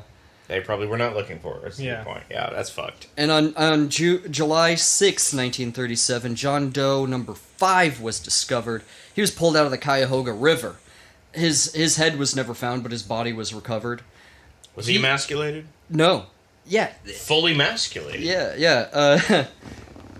Then on April 8th, 1938, Jane Doe number 3 was pulled out of the Cuyahoga River near the other body. They got a corpse problem. Okay. This victim, only the victim's lower leg was recovered. Oh. On May 2nd, though, Could have been from that body with no bottom half. a human thigh was discovered floating in the river to the east of the West 3rd Street Bridge. So, a police search under the bridge found a burlap sack containing the victim's headless torso cut into 2 halves. Ugh. Another thigh and a left foot. The head and the rest of the body were never found. This was the only victim that had drugs in their system.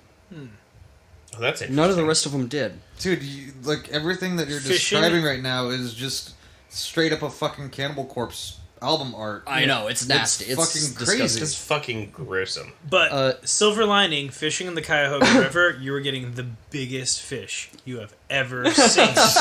Jeez. What are they feeding these fish? Jesus Christ. Human thighs. August 16th, 1938, Jane Doe, number 4. She was found decapitated. Head did recover, but she was there for 4 to 6 months before they found her.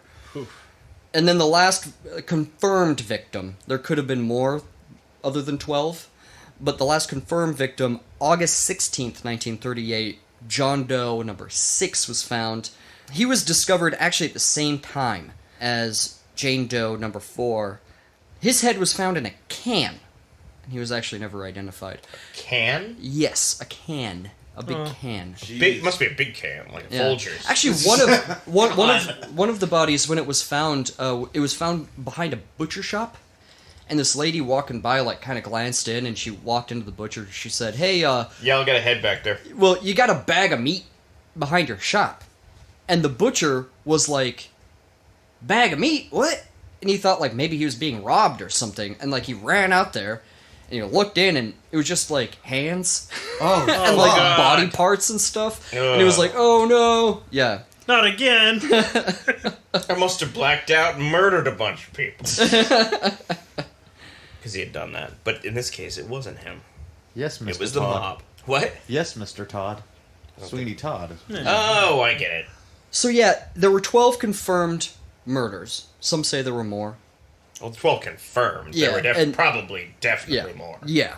It was from one of the most notorious serial killers in history, the Mad Butcher of Kingsbury Run. Oof. Brutal. Yeah. But Cleveland, Cleveland was a city on the rise. It was also a boom town.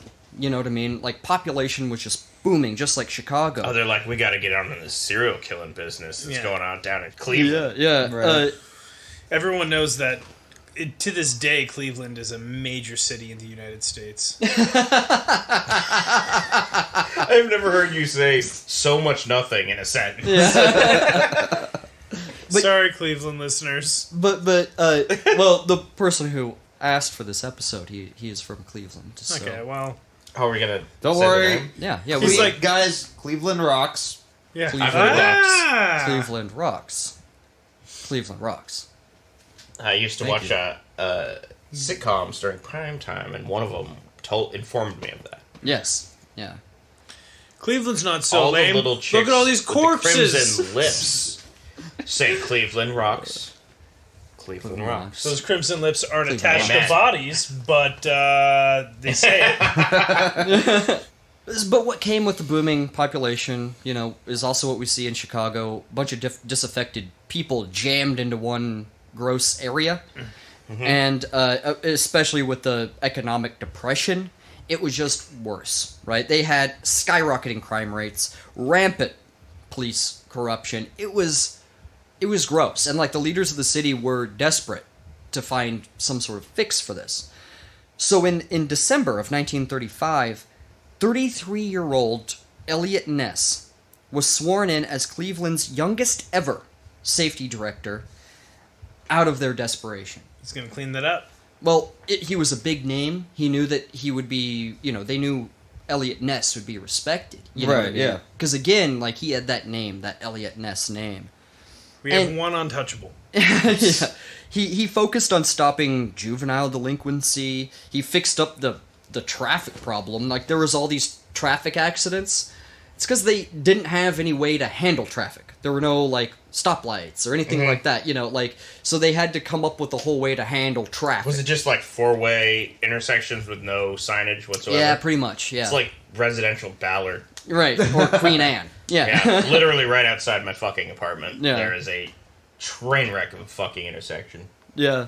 He actually recruited 5 other agents from outside jurisdictions that had no loyalty to the Cleveland law enforcement to be the Secret Six. It was kind of like a new group of untouchables. He's putting together a new team. Yeah, they're going to get Spider-Man. Yeah.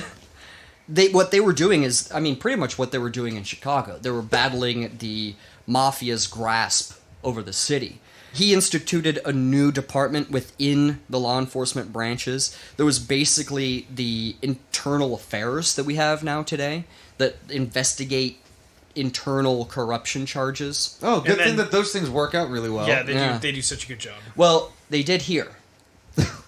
In this instance, it did really well because there was one incorruptible man at the head of all of it. Right? Sure. So it did work here.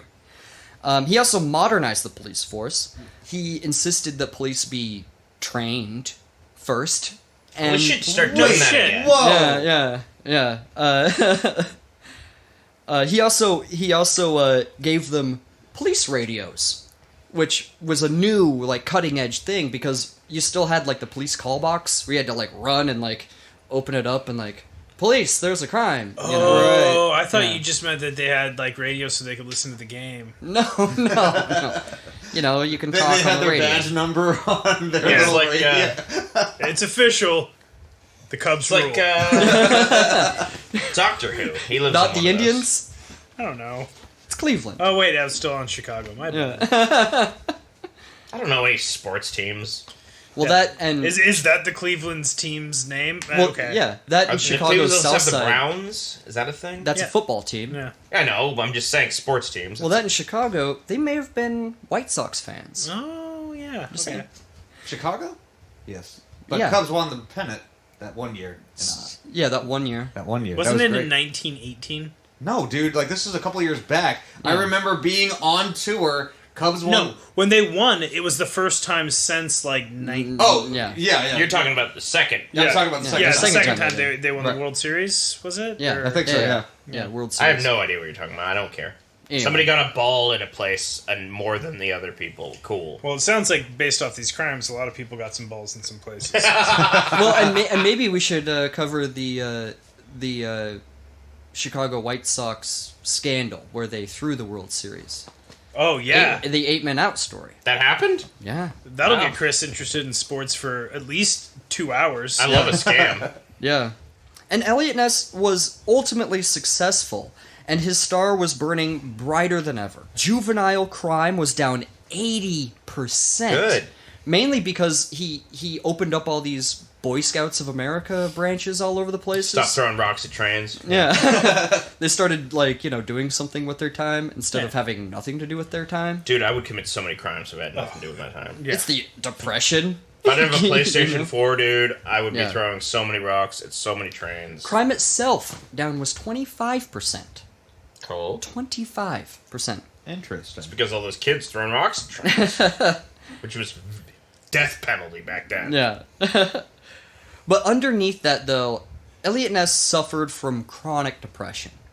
Whenever he had that high of, like, raiding a brewer or a still, there would be an empty low waiting for him afterwards. That's how I feel when I release a podcast. Right, yeah. Nice. Eliot became increasingly distant and more of an alcoholic as time went on.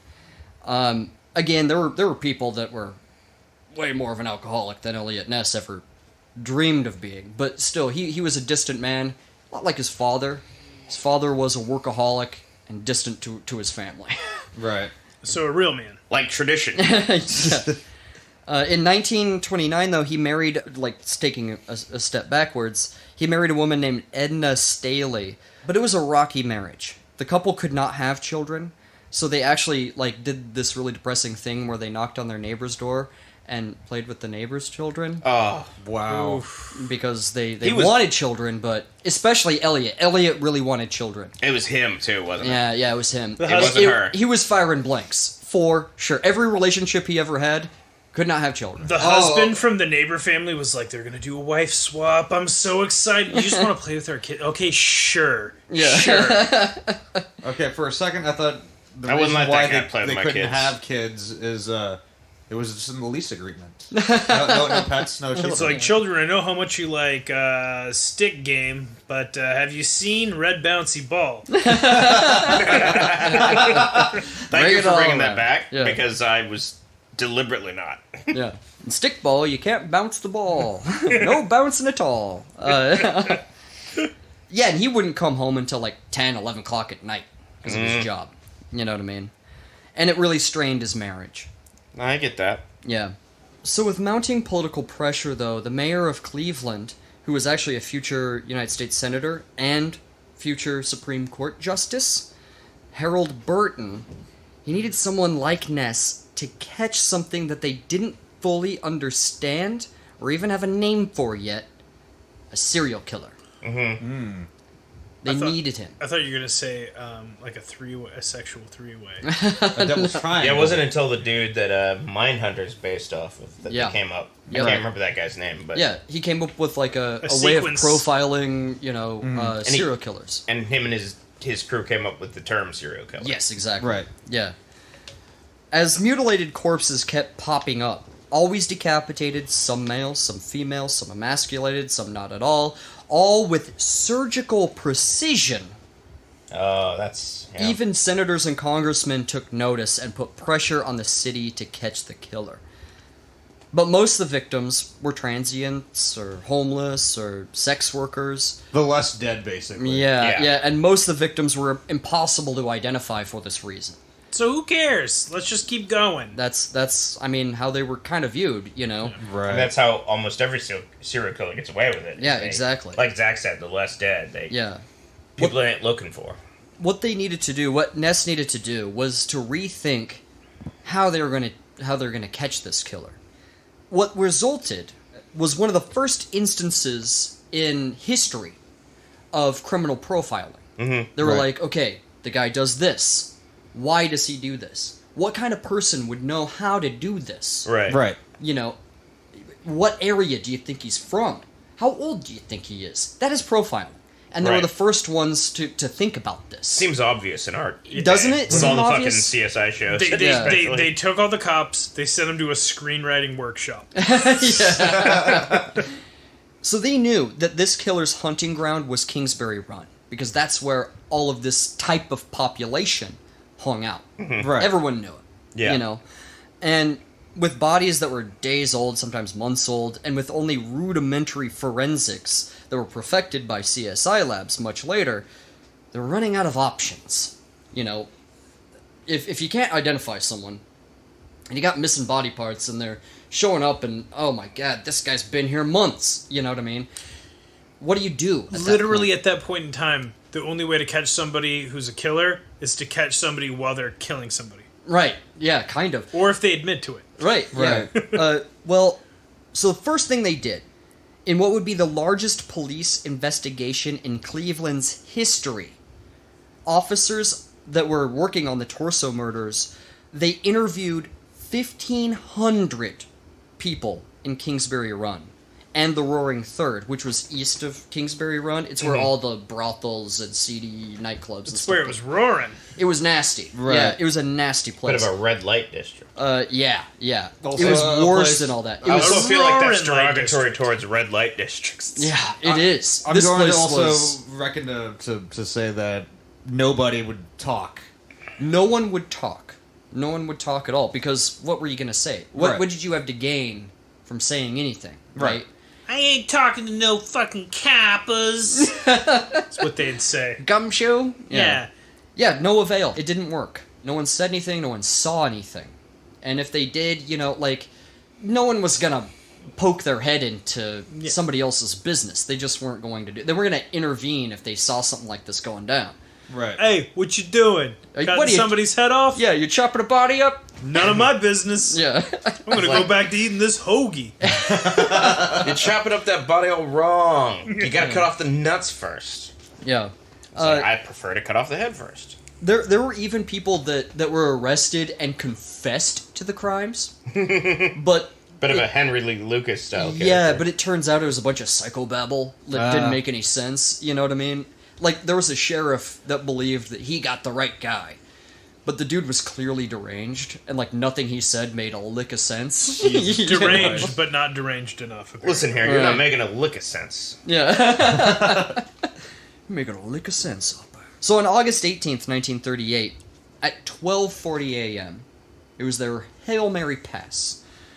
Eliot Ness led a group of 35 officers in a raid on Kingsbury Run.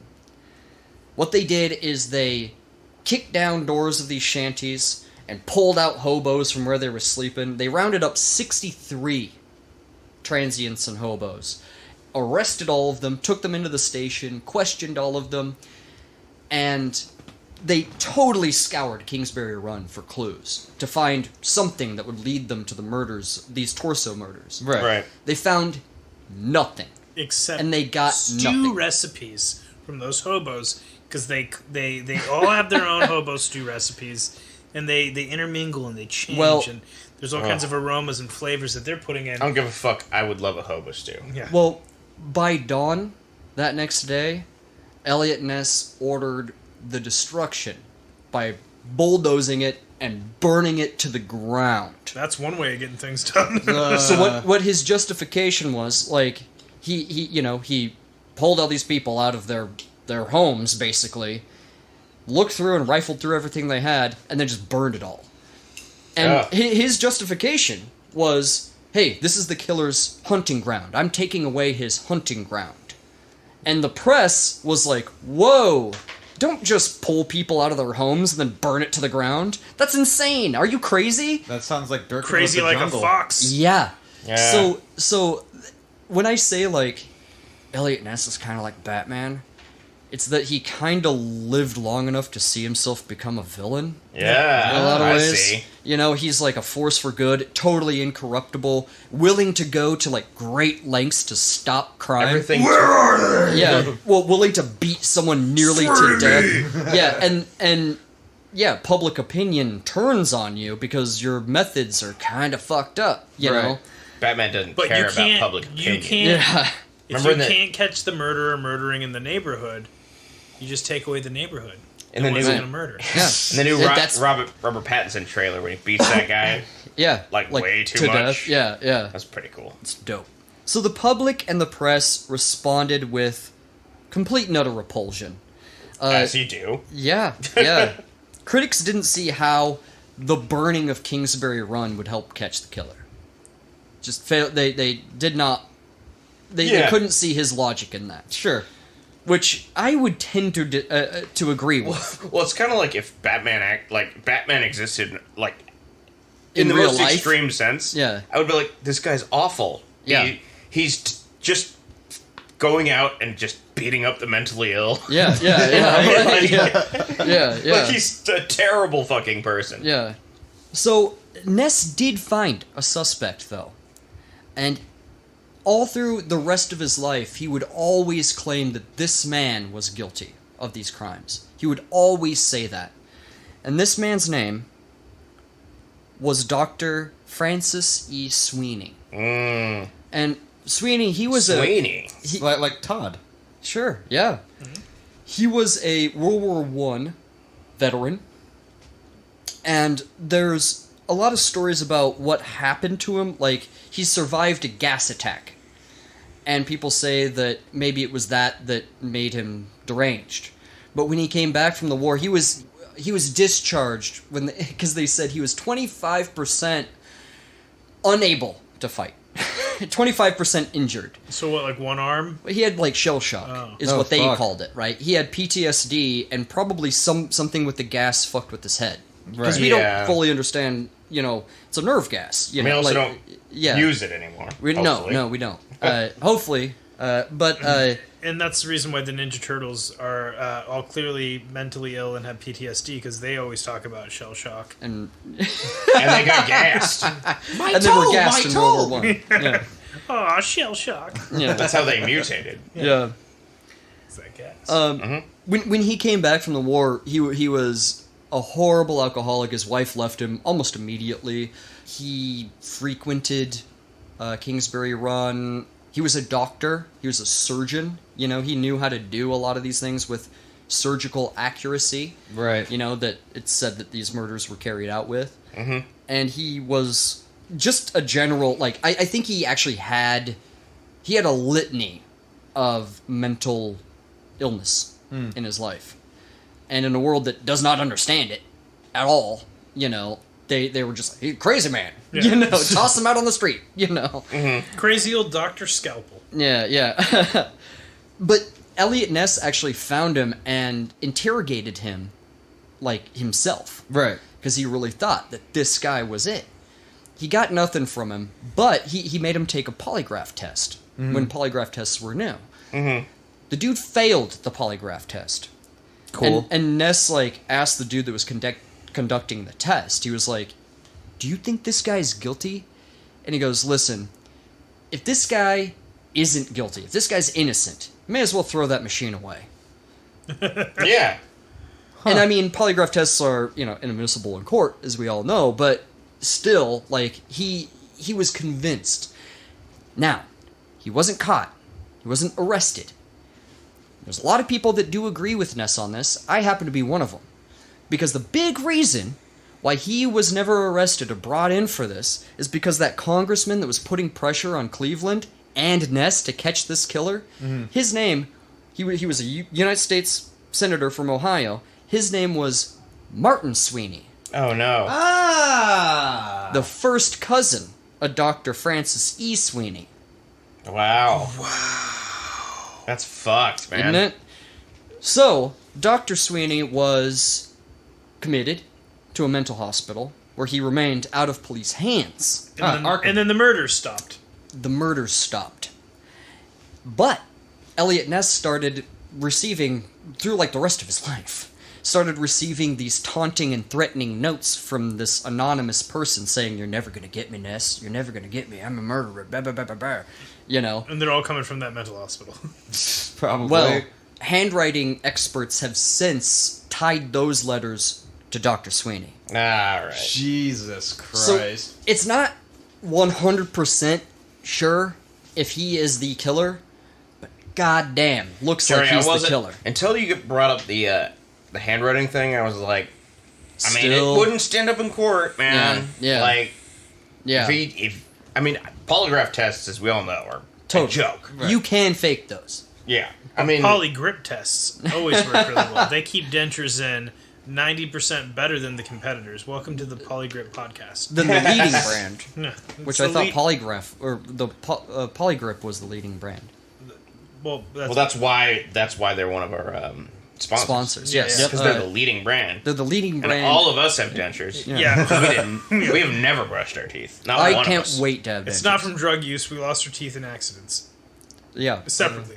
Well, it wasn't one accident. When you talk a lot of shit, you tend get to teeth knocked out. You tend to get your teeth knocked out. And I talk a lot of shit. For no reason. I don't know why. Yeah. Well, Dr. Sweeney eventually died in a veterans hospital in 1964. Did he stay kind of in the system? Yeah. Yeah. Yeah. Which, honestly, between that and jail, forget it. At least he was kept somewhere, right? What I don't understand is, like... He wasn't out on the street. If he was... Like he would be in Reagan's America. Yeah. Not a fan of Reagan, but... I mean, if he's sending out letters from the hospital, wouldn't they know that? They're anonymous letters. I don't know how he... How I just feel like the they're letters like, he's managed like, to make it to may I Eliot Ness. send anonymous letters to the man who tried to capture me?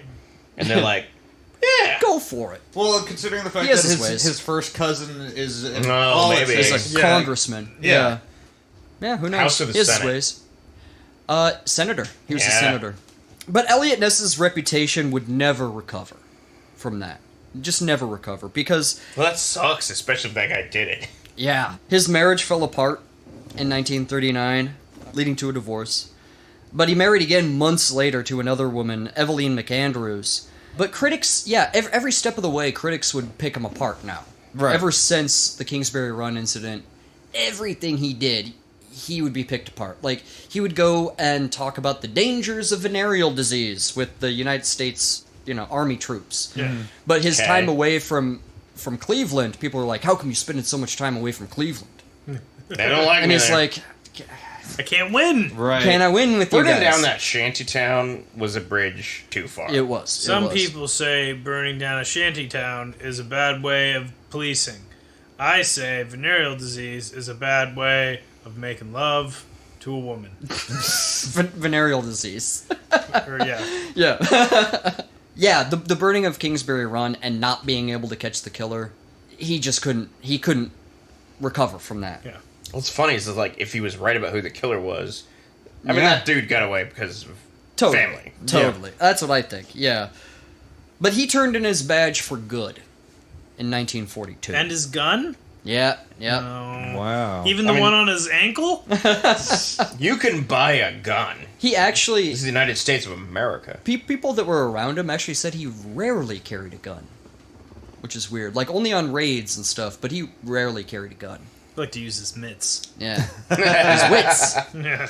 Mitts and his wits. And his wits. Like Batman. He did take another federal job in Washington, D.C. for a short while, and he did have a string of business startup failures. And Ness and Evelyn, who was now an acclaimed children's book author, they kind of were both traveling all over, and they just kind of grew distant, and they got divorced, I think, in 1945. Wow. But in January of 1946, and actually his first wife, she actually never remarried and kept the last name Ness. Oh, wow. Which is interesting. But his third wife was actually friends with Evelyn, his second wife, and they married in January of 1946.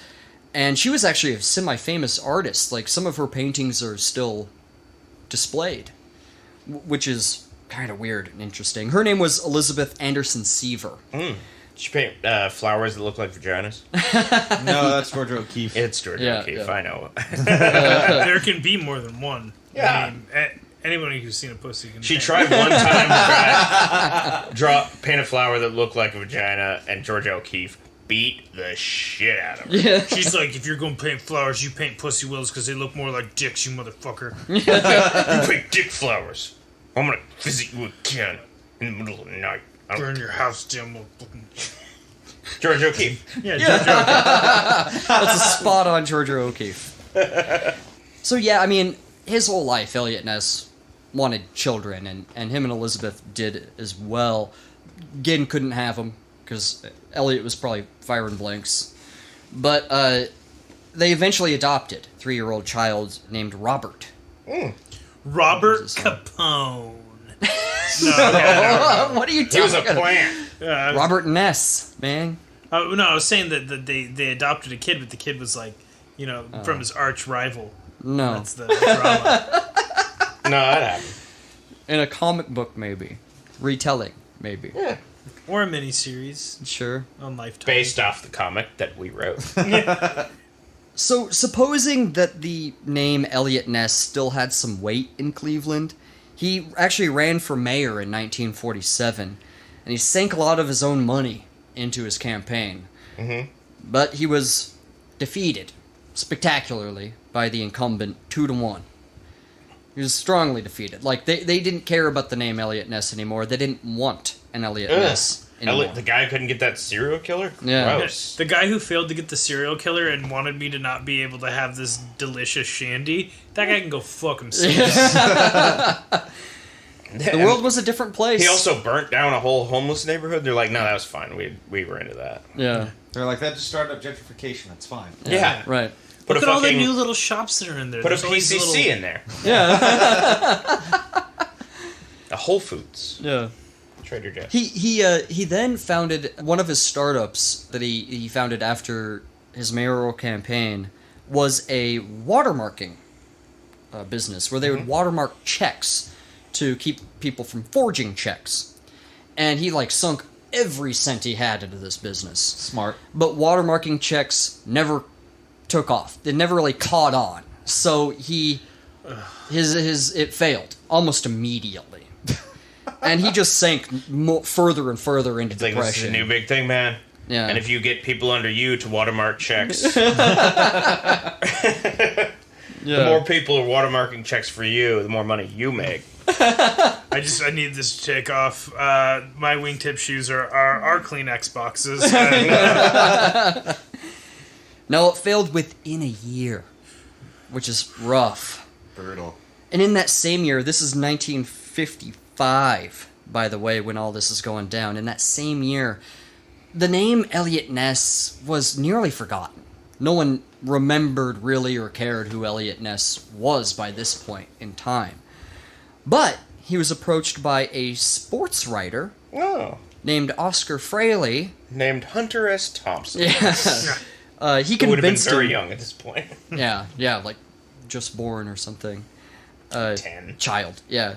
He convinced Eliot to help him write, like, a like, the accounts of him fighting the bootleggers of, the Prohibition era Chicago, And so Ness sat down with him and told him all the stories, told him everything that happened, and sent it off to him, When Fraley came back to him with a manuscript of, like, the finished book, Right. Ness looked it over and he's like, this is a bunch of bullshit. Because, like, half of it was finished by another ghostwriter that we don't know who, and a bunch of other dumb shit was added.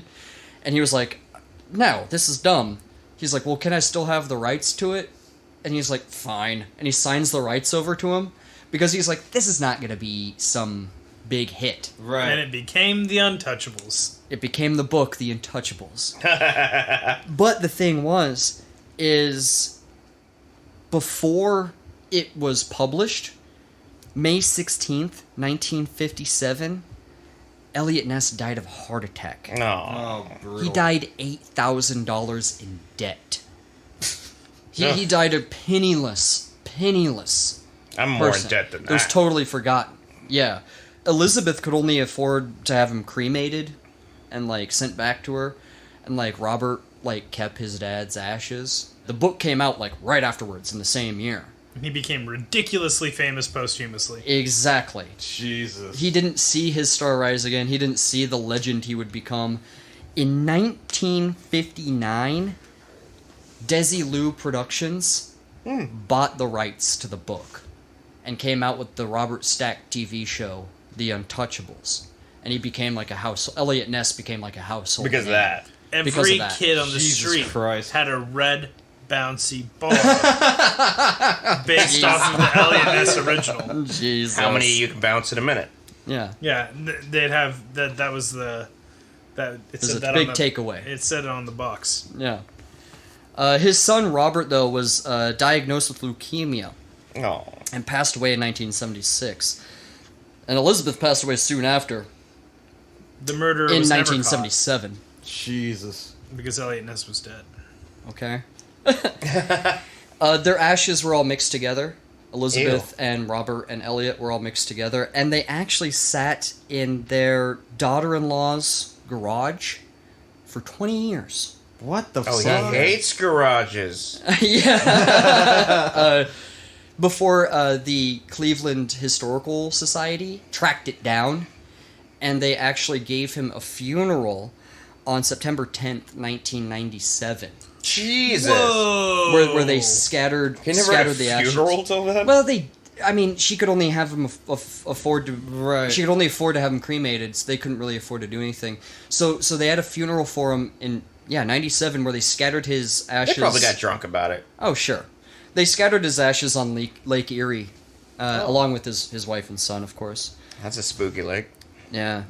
In Ken Burns' Prohibition documentary, he dismisses Eliot Ness and his actions in Chicago as nothing more than a PR stunt. Mm-hmm. Which it kind of was. He's not wrong. And after 2 United States senators tried to get some ATF buildings named after Ness, Daniel Okrent, the author of Last Call, The Rise and Fall of Prohibition, said, quote, "Naming a building after him for his role for getting Capone? You might as well name it after Batman." Oh. Which... They didn't realize he was being dead serious. Yeah. It was like, he's the same thing as fucking Batman. Yeah, Guys. yeah. Even though Eliot... He did have a grappling hook. Yeah. Yeah. And actually, Eliot Ness was used as the primary inspiration for Dick Tracy. Ah. Interesting. Yeah. Well, I mean, he did have that wrist communicator, and Yeah. he did. And as far as the Batman thing goes, we all remember the Ness cave. Right. So- Yeah. And the Oh, Ness, yeah. and the Nessmobile. Even though Eliot Ness's legend had outgrown him, and his name lives on in fame and celebrity to this day, America's Boy Scout certainly lived long enough to see himself become the villain and fade into obscurity, never living long enough to see what his name would become. At least Jesus. they named the Nintendo Entertainment System after him. The Nintendo Eliot Ness. And that's the story. Jesus fuck, man. It's crazy. Like, I, for one, was not familiar with Eliot Ness or Right. any of the torso murders or how... Well, people forget that about... Like, they always remember him fighting Capone. Yeah, that's Yeah. what I knew about him. But, The like, torso murders. Yeah, the torso murders he was, like, more involved with. That's so It's fucking probably crazy to me. because they never actually, caught the guy. Right. I did air quotes when I said that. Never caught him. Yeah. History's a bitch. Yeah. It'll ring you around and Yeah. fucking. It doesn't. He's a hero for sure, but in a really real world sort of way. Yeah. You know what I mean? Like Yeah, he's not the legend that he's made out to I be, think- but he's definitely One of the like a themes of the flawed show hero. that Right. everyone's hands are dirty. Oh yeah. You know? Yep. Burning down that fucking shanty town. Yeah. That well, was and Especially also, if nothing coming from it. Yeah. And maybe nothing came from it because. right. But Still. when Still, I you was- say that, like, nobody's hands are dirty, and and the subject of the that, story. I said it. Nobody's is- hands are clean. nobody's hands are clean, That's what I yeah. mean. Did I say dirty? Sorry. Yeah, you did. I know what you meant, but And then yeah. I repeated it. Thanks a lot, Chris, you asshole. Anyway, so the point of the matter is that, like, he's somebody who prided himself on not being corrupted, yes. being incorruptible, almost Like Batman. untouchable, like Right. Batman. right. And then Right. he died in obscurity, much the same as the original Batman of New Jersey, 1927 through 1939. Look it up; it's a real thing. Batman of Jersey. Is I that a didn't- real thing? I just made him up. You're thinking of the Jersey Devil. There you go. I was just thinking of, like, the original Batman was, like, they came up with him in, what, the 30s? Yeah. You know, the world's greatest detective. I mean, come on. They of course were thinking of Elliot Ness when they came up with... It was When they came up with Elliot him and- Ness and Sherlock Holmes. You Yeah, mix them yeah. together And in a Elliot- pot. Right. Elliot Ness had that young sleeping companion that he Yeah. solved crimes with. Yes. Yeah. His ward. His ward. Yeah. Bert. A squire, if you will. He slept in the same bed. All right. They liked it. They're roommates. So So this story was actually a request oh. from Danny, our listener Danny, whom we absolutely love, and Shout also out. we've had several other requests for Prohibition era type of stories. Like our listener Jamie, she wanted a Prohibition story, so I was like, boom, Double up. double up. So And we got more coming down the road, as you can tell in today's telling. We're excited and doing research on Capone now, and so that's going to be coming down the pike pretty soon. It'll be in the pipeline. Basically, I'm just going to tell you what's coming because I'm really excited about it. October, we're going to release an episode every week. Hell And yes. because Spooky it's time. the scary month. So I got four. Four here and spooky four ass tales. episodes are going to scare true the, stories to tell you. You're going to shit your pants. You're so scared listening to it at your job. I have pissed my pants. Somebody said the word spooky, and I pissed my pants right at that. I know. Yeah. I think it was me. I think I said spooky. Yeah.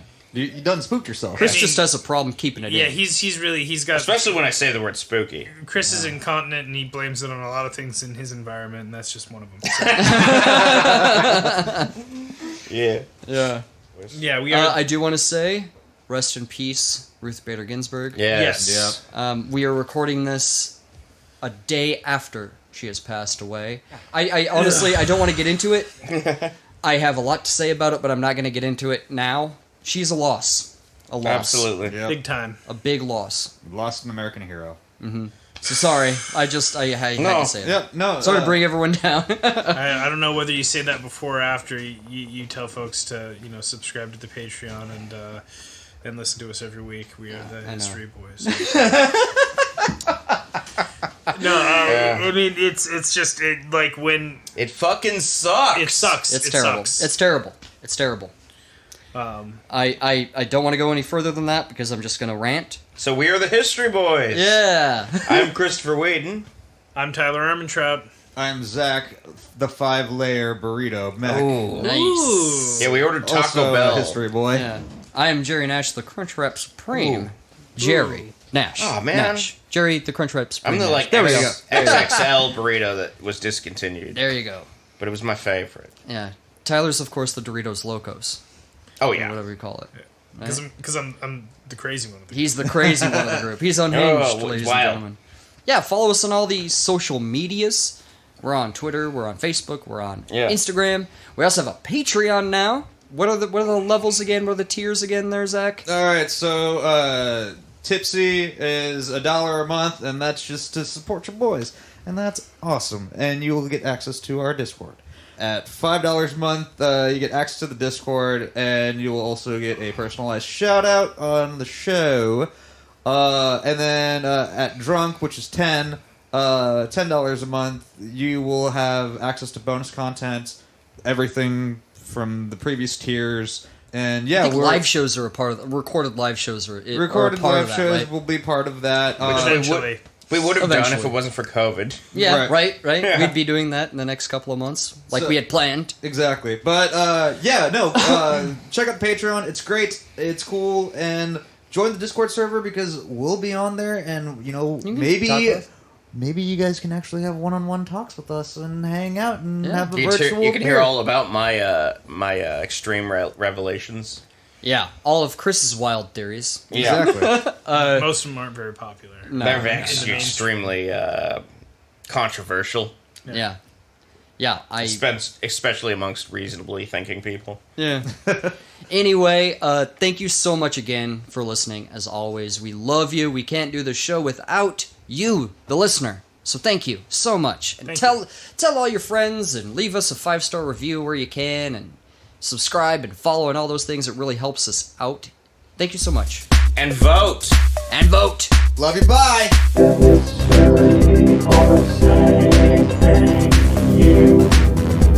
We had a lot of fun. We'll see you next time.